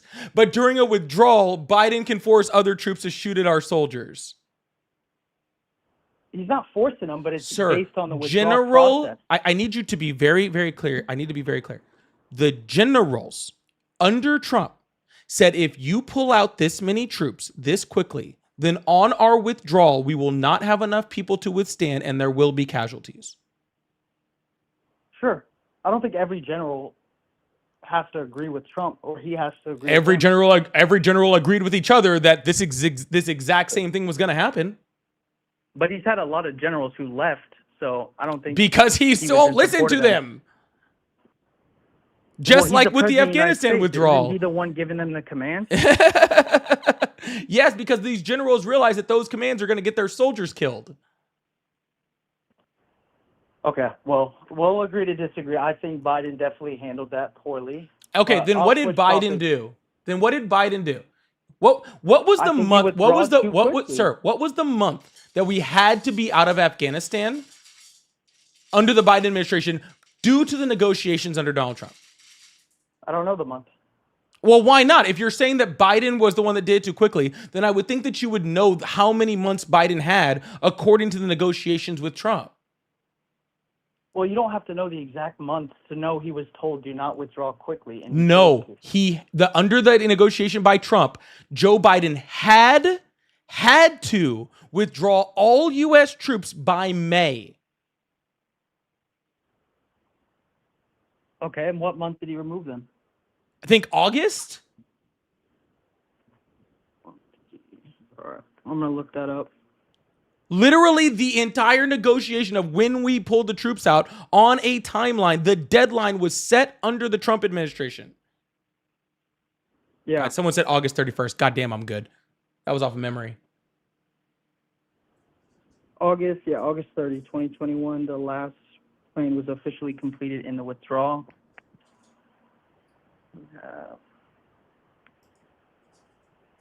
So what is your opinion on how our border is right now? Or I'll say ICE. What do you think about that? Goodness gracious. What do you think about what they're doing? Is it wrong or no? Is it wrong to freaking be breaking down doors and using freaking and trying to get people that are legally here out and freaking breaking up families and sending people to terrorism prisons and countries they don't belong to? Yeah, I would say that's pretty bad. Did they build cages for those families?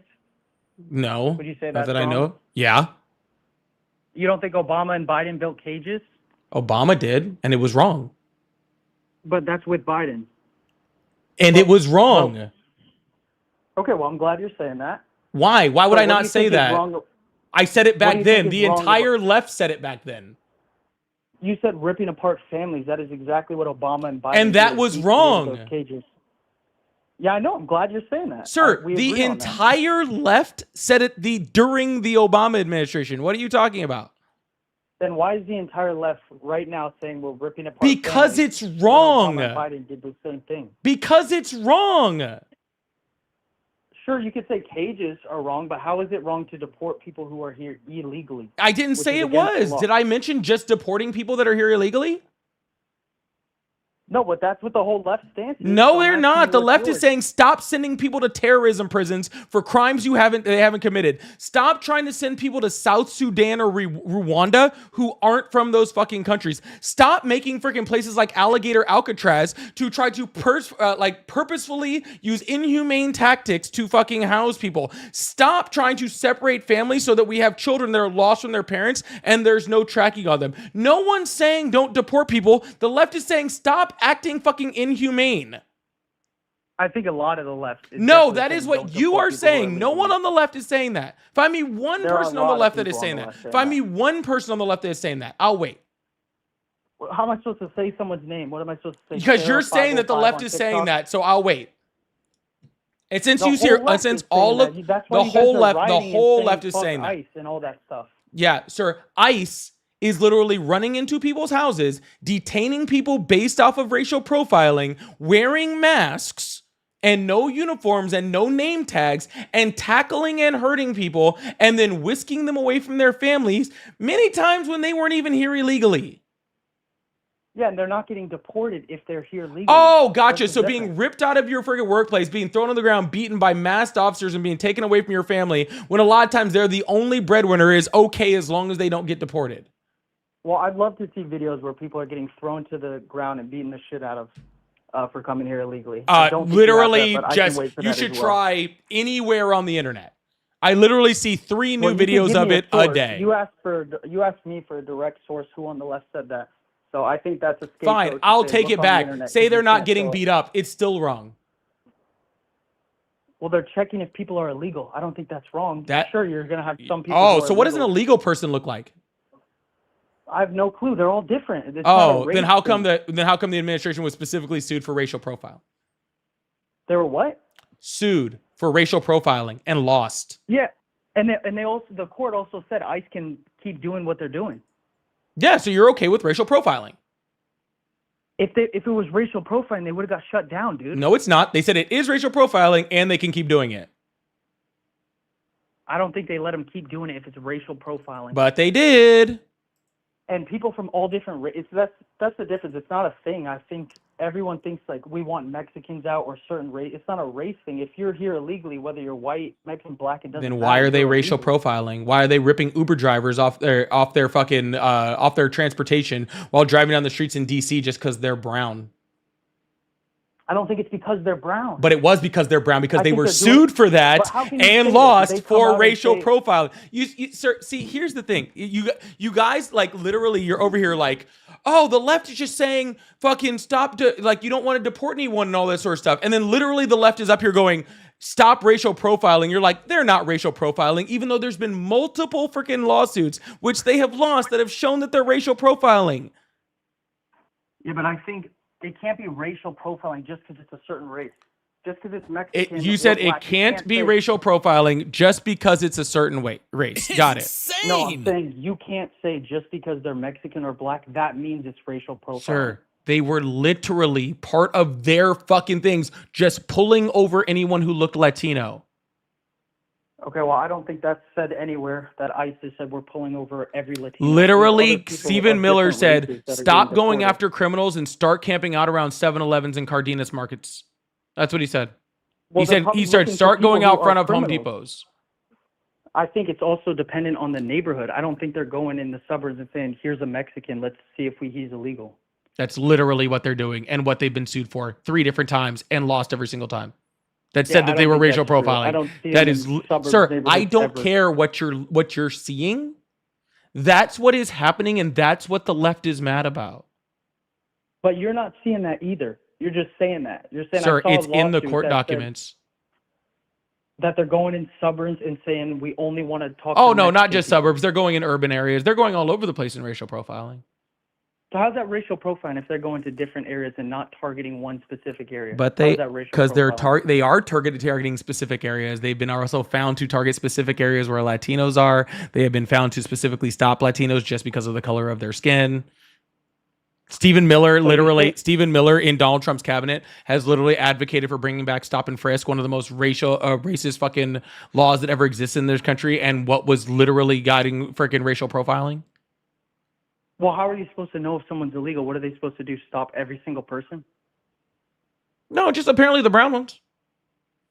Well, they're obviously doing people who look suspicious. They're not looking if you're brown and saying, Well, oh, apparently they deport you. think brown people look suspicious, but that's not very different for our It depends nation. on the neighborhood and what the person's doing. A white person can look just as suspicious as a brown person. Then why aren't they being sued for stopping too many white people for looking suspicious of being undocumented immigrants?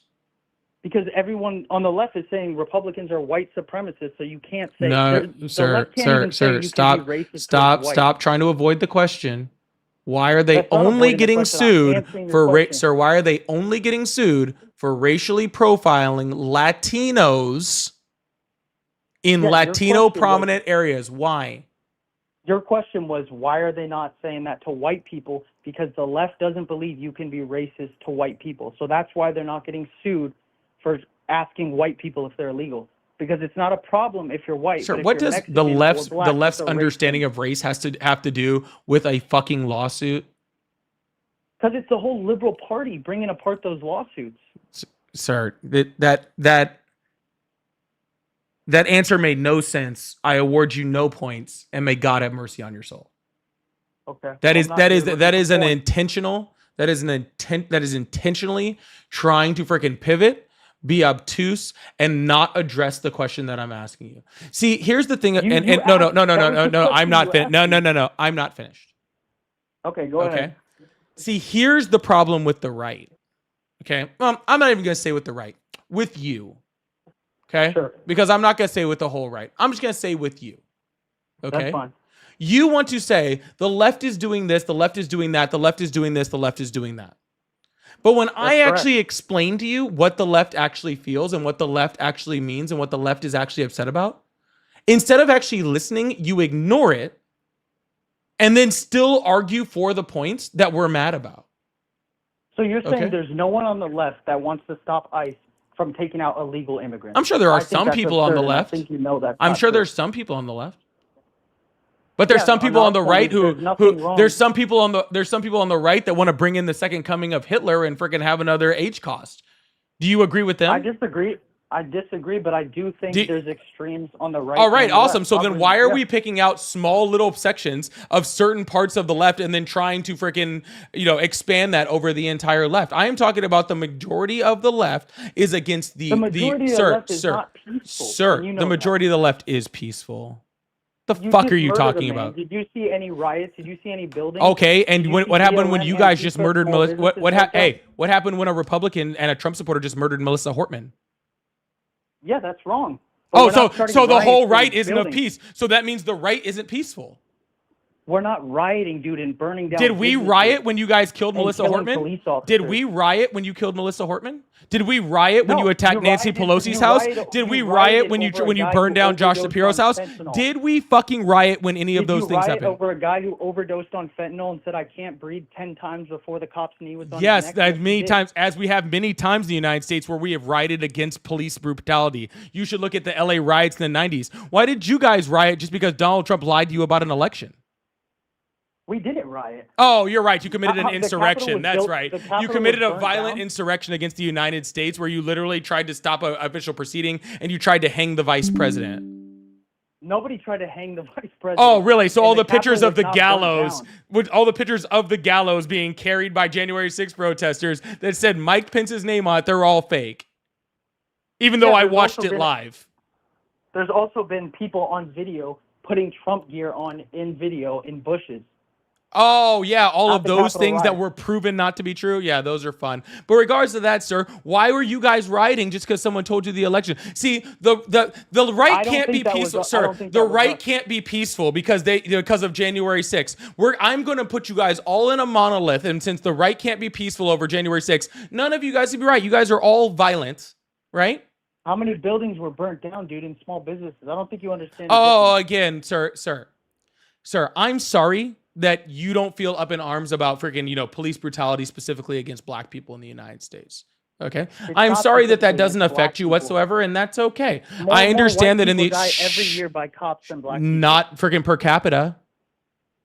Yes, there's more black people that commit crimes, unfortunately. 'cause That they're is in also not poverty, true. Which the left funds. That's actually not true also. Why are there more Planned Parenthoods in black neighborhoods? Sir, what does that have That to do is with true. crime? You could Why are look you that trying up. to change that? Because that's what the left does. The And left they change? promote No, all sir, this shit, you're you don't changing realize it. Why, sir? That's not Is us this changing it. your tactic for you getting your ass kicked in this conversation? That you're just jumping from topic to topic to topic to topic to topic, trying not to I'm not actually talk, jumping to topic. trying not to talk about anything for longer than 5 words because you know that even the slightest bit of scrutiny on anything that you're saying proves you wrong. I don't feel any scrutiny. I think you have a You're right. You're not platform where you have allowing all for any liberal scrutiny viewers. because anytime I actually try to You have address, all liberal see, here you viewers, go, and I sir. came over Here here you by go. myself. Here you go. I came over here by Here myself you and I'm go. intimidated. Shh. You talk over people and say shush. That doesn't mean you won an argument. Sir, I'm not trying to win an But you argument. can I'm say trying to that. have a conversation, and you're refusing to. I'm not here to win an What argument. do you wanna have a You're here to conversation about? You're here to win an argument. I was trying to talk about police brutality in the United States. You cut me off and then yelled about 3 different topics in a row. We talked about police brutality. No, we and more- haven't. More white people. No, we die haven't at than all. Black people. Yeah, and I said not per capita, Yeah, because black people unfortunately commit more crimes. which is also false. What statistic do you have that says That's that? not true. Then what statistic do you have that says that? Okay, I'll pull it up for you right now. Oh, okay, cool. Well, what he's going to find is the one that shows there are more black people arrested for crimes. And what he's going to completely ignore, okay, is that black people also make up the overwhelming majority of releases and exonerations and of releases and not convicted for crimes. And they are the most likely to be freaking released after they're actually convicted of a crime for not actually doing it. But go ahead and find your arrest statistic. So violent crime arrests, black people 1,200 per 100,000. You see White it? people, You see it? 300 Guys, per did you 100,000. guys see how I actually... Property crime sir, arrests 2,000 sir, per 100,000. he didn't even hear. I literally told him what statistic he was going to pull up. I beat it before he said it, and then he still said it anyway. I didn't told beat him the he was. argument. I told him he was going You- to pull you up read the arrests. statistics Sir, I'm as going to well, mute and you you because tried I'm to talking. I told him he was going to pull up arrests. I told him how his statistic was wrong, and he still read off arrests because he does not have the freaking critical thinking skills in order to even hear what I said. You didn't say how that statistic is wrong. I You gave did an say how that excuse for the statistic is wrong. statistic. And I don't think that's impressive. You knew a statistic. You probably read that as well and made an excuse for why that happens. It's not an excuse, sir. It's the insane. reality. Who makes up the majority of exonerations in this country? What do you mean exonerations? Who makes the most about people that are let go after arrested for a crime and not I don't know. charged? Black people. Well, who that's makes up? also- Who makes that's up? also because Who makes it's up? violent Who crimes, makes up the they're people that? 4 Who makes up times the? Who makes up the highest percentage of people found not guilty in a court of law for crimes? Why would they not be higher? Black not people. guilty when Who they're also 4 makes up times the higher highest than white majority of people whose convictions are overturned once in prison? Yeah, but do you not understand? Black that they're people 4 also, times even though higher they in make up crime the, arrests, even of though they course make they're up, gonna have more. even though they make up a smaller percentage of people in the United States, they are the overwhelming majority of freaking not guilty verdicts, of exonerations and releases after arrest without charge.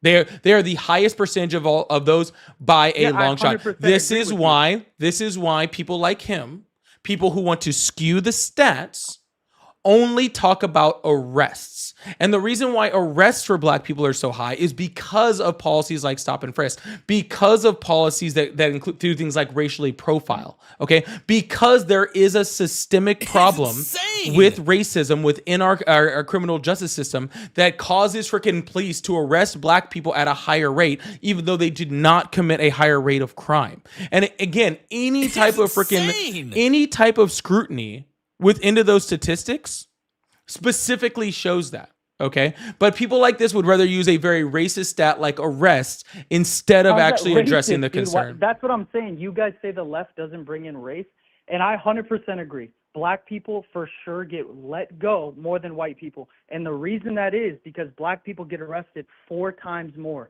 So that's pretty much common sense. Of course, there's going to get more that get let go when they're 4 times higher in arrests. How does that not make sense? Sir, they get arrested 4 times likely against the per capita rate and are still let go at even a higher rate than that, sir. Okay, look up what rate they get let go at. Let's see if it's higher than 1,200. Why don't you go look it up, sir? I'm really tired of arguing with you. I don't think it's an argument. I think you're just trying to win, and you haven't. I have no will to win. You go look it up.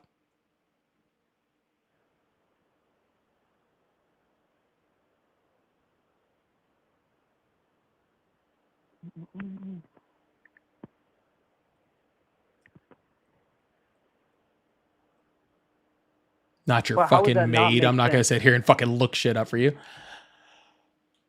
Well, you're not explaining how that doesn't make sense. Of I course actually they're gonna very, get very let go more in-depth when they're explained 4 it to times everyone more. else here, and literally there are over 25 between all the lives I have going on. There are 2,500 people in this live that can understand this specifically, and you are the only one that doesn't have the ability. Your whole following is liberal, dude. You don't understand. It's a little echo chamber for you. So Sir, you I think you literally win have every Trump supporter argument. followers, subscribers, That and are members. calling you, that I are not literally have supporting Trump you. supporters on this live. I literally have Trump supporters who pay and subscribe to my live every day. Okay, then they're probably not Trump supporters. No, they That's are just Trump saying you're supporters. They're vegan just and not you eat meat idiots. every day. Yeah, they're Trump No, supporters. that They're doesn't just make not any idiots sense. like you. Because unlike you, I don't consider everybody on the right in a monolith. Okay? And I realize that your stupidity is on you, not on everybody who voted for Trump. Okay, well, I think that's pretty hateful to say stupidity, and you say That's you're not hateful. part of That's the just left. the reality of the situation. In your opinion, yeah, with your echo Yes, in chamber my and your opinion, little you are YouTube channel. correct. Yeah, I agree. Yes, in my But opinion. you have an echo chamber, and you're saying you have Sir, Trump you can't supporters, literally and say you're I have an lying and echo talking chamber about- when I literally only talk to Trump supporters. It is impossible to have an But echo who's chamber watching in when your I live, dude? literally, liberals. sir, when I literally only talk to the other side. That is the exact opposite of what an echo chamber is. Just because you're talking to the other side, that doesn't change your viewers, dude. I don't think you understand that. Yes, and You you don't know have all Trump 2,500 of the supporters who viewers support that are in here and that they're all liberals. All right. Well, anyways, I'm going to get off the phone with you because literally this is a waste of my breath at this point. So have Okay. whatever day you could deserve, okay? Thank you, buddy. All right. Thank you guys so much for being here. Y'all, please make sure you hit that follow button, hit that subscribe button if you haven't already. Sorry, 45 minutes was way too long to talk to that guy. I was getting burnt the hell out. Goodness gracious. Y'all, make sure you hit that follow button, hit that subscribe button if you haven't already. I really appreciate it. I'm going to run through a couple super chats real quick, and we're going to move on to the next person. KJ said, this is the Fed propaganda of the right, like pigs to slop. Deprogramming requires God-level patience. Bless you, Polly. Thank you so much, KJ, for that very sweet message in the super chat. Insane. Thank you so much. I really, really appreciate that, KJ. And Chopper, thank you so much for the huge $20 super chat. Said, big W's to the chat for Chopper. Said, thank for everything that you do. This caller is unreal. Unfortunately, It's insane. Unfortunately, they are real. Unfortunately. But we're still here. It's the Tylenol. Someone said it's the Tylenol. Fuck, that got me.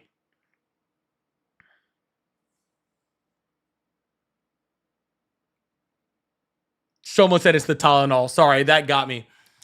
I saw that in the chat flash up real quick.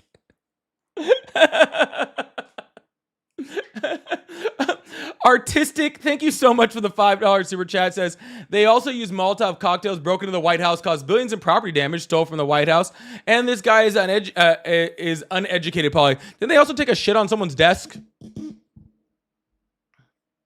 Isn't that fucking sad? But that's okay. We're the bad ones. Don't worry. Lisa, thank you for the $5 super chat. Said it was a YT supremacist, the Boogaloo Boys, that burned down the buildings in Minnesota. See arrest records. Yes, it was. It was outside agitators that did a whole bunch of this stuff when it came to the BLM riots. But they don't want to talk about that, right? Because that freaking ruins their racist narrative. Thank you so much, Lisa. I appreciate that. And Chopper said, I'm not even a liberal. What the fuck? No. According to that last guess, if you're watching me at all, you must be a liberal. Okay? Chopper, I'm sorry. It's out of my hands. All right. You must be a liberal, okay? There's no possibility of anything else. And Sneakerhead said, I've been calling for months. How can I call in? Again, you just call in. I answer the phone. That's all there is. It's not really anything. Y'all, if you guys like support, I do have super chats open and all that fun stuff. So if you like support, I really appreciate you. Also, you can consider becoming a member. You go back to my home screen. You go to where you hit that subscribe button, then hit become a member. That is also a great way for you to give memberships, which is a great way to support the live. So I really, really appreciate you guys. Thank you so much.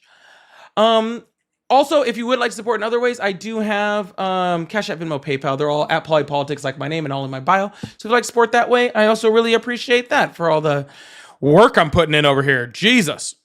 Thank you guys so much for the super chats, for the money guns, for all the support. I really, really appreciate you guys. Thank you so much. Hello, how are you? Hey, what's going on, man? Nothing much. How old are you? I'm sorry, I didn't hear you very. Did you ask how old I was? I did. Oh, I'm 27. Awesome. Do you still support Trump? I would say I do. I actually, so just to preface, I just came across your stream totally by chance, but cool what you're doing. Do you want to just get right into it? Yeah, let's get into it. All right, cool. Well, I guess just as a prerequisite, what I'd want to say is you would agree, I'm sure you would, that you could support someone without 100% supporting them or being totally sold out for them. Yeah, but at this point, we're talking about Donald Trump, where his bad obviously outweighs any type of good that he's doing in any way, shape, or form. So I don't know how you could possibly be in support of a president who is overwhelmingly doing significantly more bad than good. Well, we'll get into that. I just meant, like, as a prerequisite, you could agree with the sentiment that, okay, I support someone, maybe I think they're the lesser of two evils, but you could see how you could support someone without, like, oh, I think he's God from heaven. Sir, I don't expect you to think any president is God from heaven. I'm wondering why people are still supporting someone who is overwhelmingly bad for the country. So why are you supporting a president that is overwhelmingly bad for the country? Sure, let's get into it. And I think another caller touched on that. I've probably been watching for the last hour. So the one before last, the guy who said he had a mental illness or whatever, he had a point where he said, well, I just like Trump more than the Democrats, or, you know, something to that effect. I don't claim to speak for him.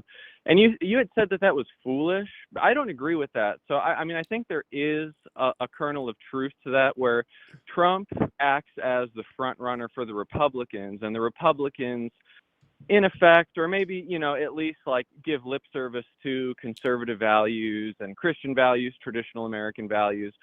So I think that someone could say, well, I support Trump, even though I don't think he's perfect and maybe he's beholden to bad donors and he does evil things, because at least I have someone in the White House giving lip service to traditional American values, or maybe who even supports them. traditional American values like cheating on your first wife with your second wife with your third wife with a porn star while she was pregnant, and then using campaign finance dollars to pay off that porn star, those traditional family values? Well, no. So what I just said. Now I'm not coming at you as someone who, and I don't want to like. I'm not trying to be argumentative with you. I think Sir, no offense, but I'm only going to be here for like a certain amount of time. I don't need you to qualify everything you say by telling me you're not argumentative or something about like. Can we just get to the point? Yeah. And I'm not even saying that trying to be rude. Like I'm not, but like I don't need like every single time I speak for you to be like, oh, I don't love him 100%, or oh, let's just get to it, man. Yeah, don't even sweat it. I hear you got other people calling.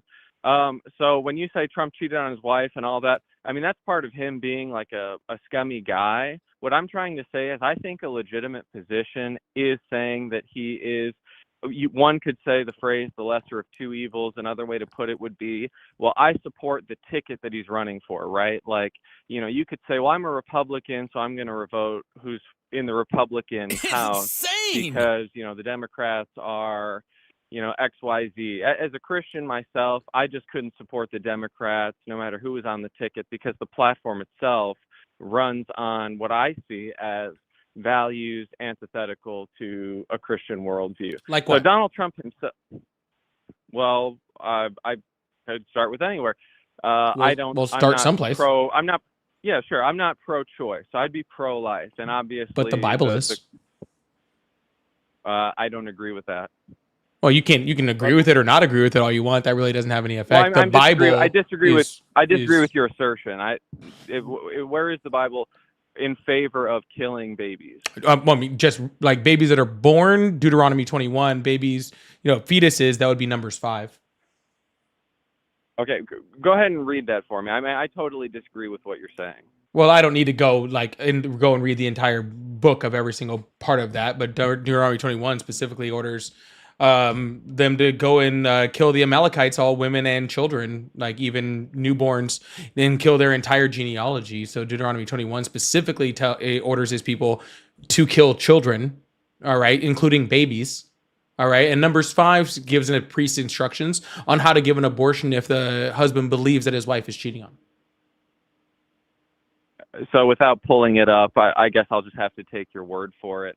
I mean, it's called The Bitter Waters. I could read the whole thing, but honestly, I've read it so many times. It's really just annoying. It literally says if a husband believes his wife is cheating, for him to bring a grain offering of jealousy, and the priest is to take that grain offering of jealousy, mix it with things of the tabernacle floor, and then put it into a drink, and then give it to the woman.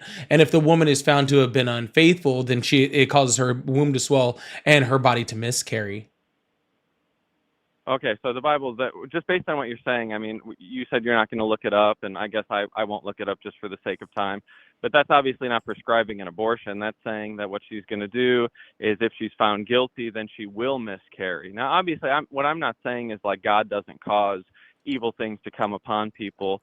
Obviously, David's child died because he had committed adultery. Hold on. What's an abortion? That's not the abortion. I would define abortion as the deliberate killing of a child. Well, that's not the definition of an abortion, but even by your definition of an abortion, if I as a priest give a woman a drink which is purposely intended to force her to miscarry, that is literally the definition of an abortion. Well, I was going to let you finish, but I didn't want to cut you off. That's not what you said. So what you said is, if she had been found to be unfaithful, it will cause her to miscarry. If not, then she won't. So obviously, it's not given to her with the intention of killing the baby. It's given to her with the intention of deciding what. Okay. No, so, it's purposely given to her to kill the fetus if she cheated. Well, no. If she cheated, then what I would say, based on what you're saying, we're not pulling it up, that the effect that God causes to happen is that the baby dies as a result. But it's not given to her with the express purpose of killing the baby. That's ridiculous. That's ridiculous. If I give a woman a drink, and that drink is specifically, like say I'm a doctor, and a woman comes in pregnant, and I give her a drink, and the express point of that drink is to cause her to miscarry, what did I just give her?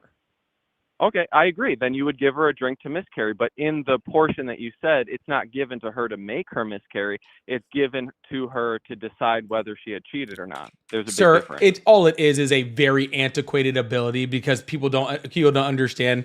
People back then didn't understand how pregnancy worked. But it was specifically used to cause to force a miscarriage, which is an abortion. Literally any other, like, and Bible scholars even agree on that direct interpretation of the Bible. Any freaking attempt to misread that is just ridiculous.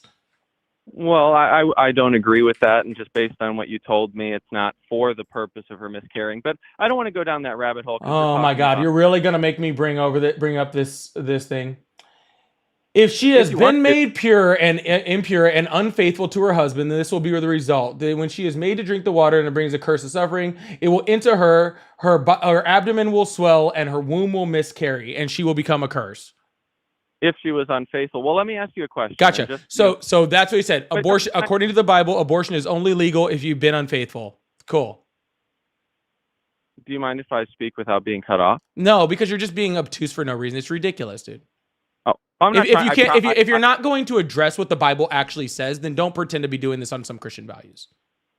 Well, I promise you that I am a Christian, and I promise you I'm trying to read the text faithfully. But I want to ask you. Sir, you didn't even know the text existed before now. No, I was. I just wasn't familiar that it was from Numbers 5. Oh, gotcha. So when I told you that the Bible gives instructions on how to get an abortion, you did know it was in Numbers 5 because you've heard this before, and you're purposefully going against that text. No, I just disagree with your interpretation of it. But Well, it's not my interpretation of it. Biblical scholars that have literally studied the ancient Greek and Hebrew have all come to a conclusion that that's exactly what the original interpretation of this means. So it's not just my interpretation. It's a biblical scholar interpretation of the Bible. I'm sure there are people who agree. Yeah, I'm sure there are people who agree with you. I'm sure there are people who disagree with you too. What about Deuteronomy 21, where he orders the killing of children? Wait, hold on. So I'm sure for the viewers listening, I mean, Sir, I don't need you to worry about my viewers. You asked me where they talks about killing children. I also brought up Deuteronomy 21, where God specifically orders the killing of babies. Then I want to know what you feel about that.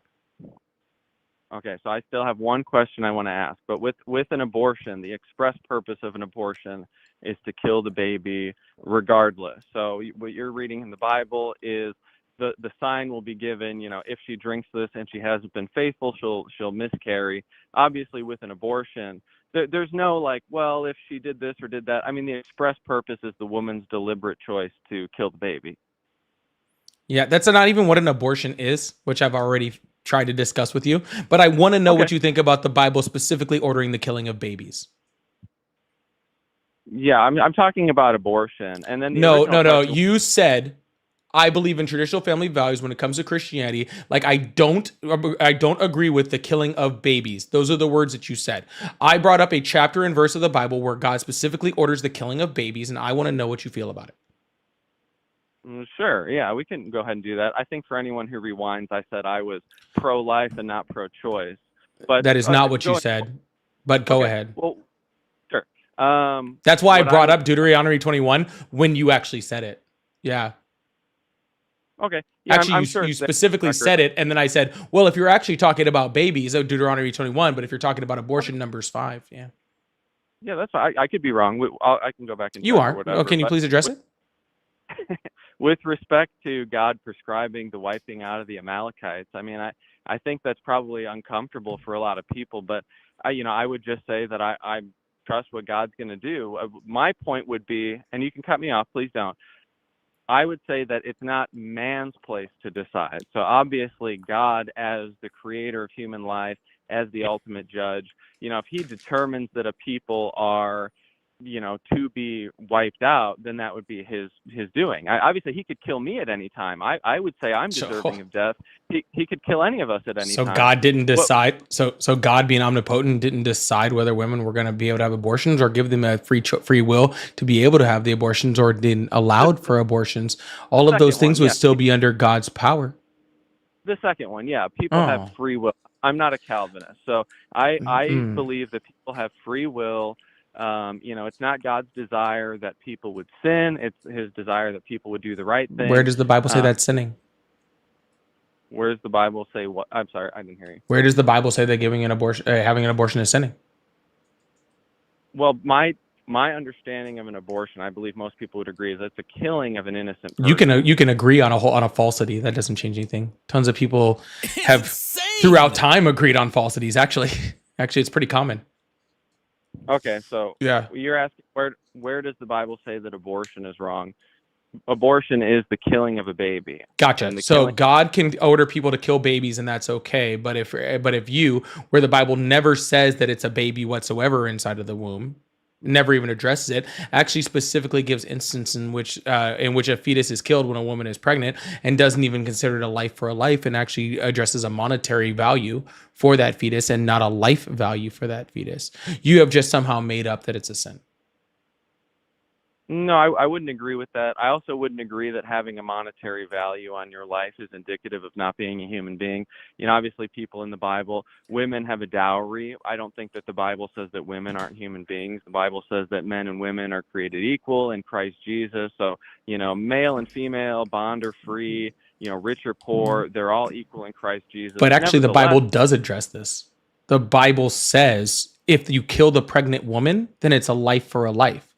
But if the fetus dies, then the husband can assess a monetary value for that fetus. Okay. Therefore, the Bible differentiates, between the life of the mother, right, and the monetary value of a fetus. But not being a life.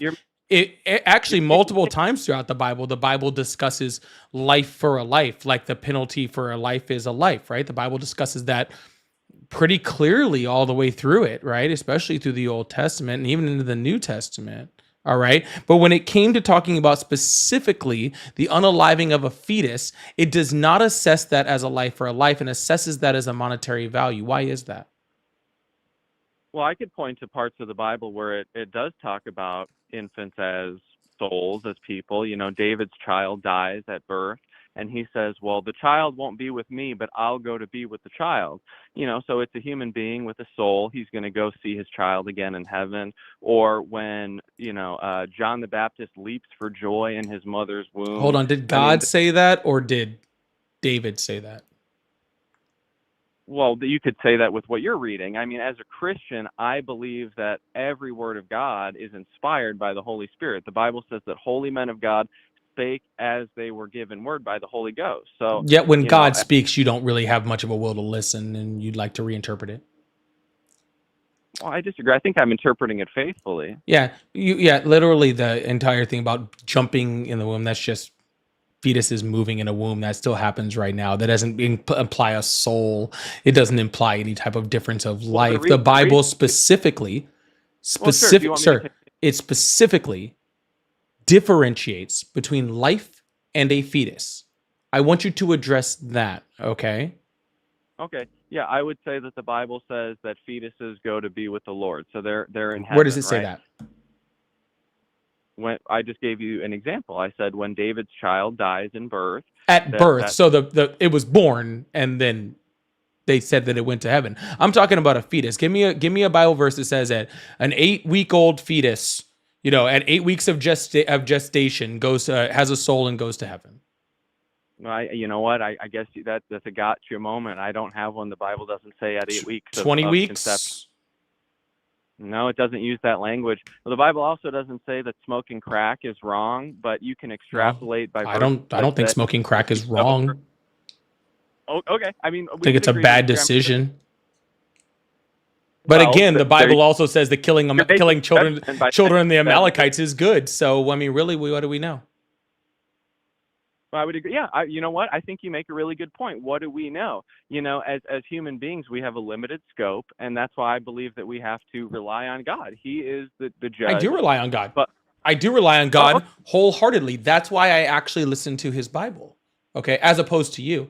I actually listen to the Bible, and I think that abortion should be completely legal. But of course, if we were actually to listen to the Bible, which again, every word is spoken, I also wouldn't be able to do things like shave, I wouldn't be able to eat shellfish. I wouldn't be able to, use, mixed fabrics or anything. There's tons of stuff actually. If I took the word of God, as like a, every word breath of God, there's a lot of things I wouldn't be able to do, You know, have Are you ever you, have you ever cut your beard? Are you a Christian? Oh no, giant atheist. Oh, okay. I was just asking because you said Yeah, you no, believe I in. actually read my Bible. Oh, I'm confused. So you're not a Christian, but you have read through the Bible. I just want to make that Oh, clear. many times, more times than you could ever dream of, probably. Oh, okay. I mean, even if you had said 10 times, I could dream of that. But I mean, the Bible. I probably does read talk- through the Bible covered front to back 10 times before I graduated middle school. Okay. Hey, I mean that's awesome, man. I'm glad Yeah. you're well read. You know the best way to create an atheist? It's insane. You know the best way to figured it create an atheist? I'm gonna say by reading the Bible. Of course, it's by reading the Bible. Yeah. Okay. I mean, I don't agree with that. Yeah, I was actually an atheist for many years. I was an atheist until the age of 19, and I started reading the Bible, and I started, listening to preaching. So, I guess. Yeah, it's that listening to preaching that usually gets people. Let me guess, you started listening to preaching first and then started reading the Bible. Well, if you want to know my actual story, I don't. It's called apologetics. Okay? And that's what you're suffering from. You're suffering from a bad case of apologetics. Okay?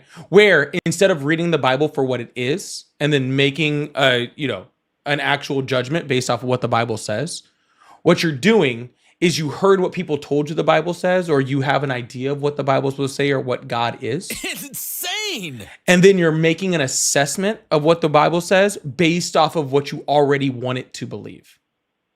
Okay?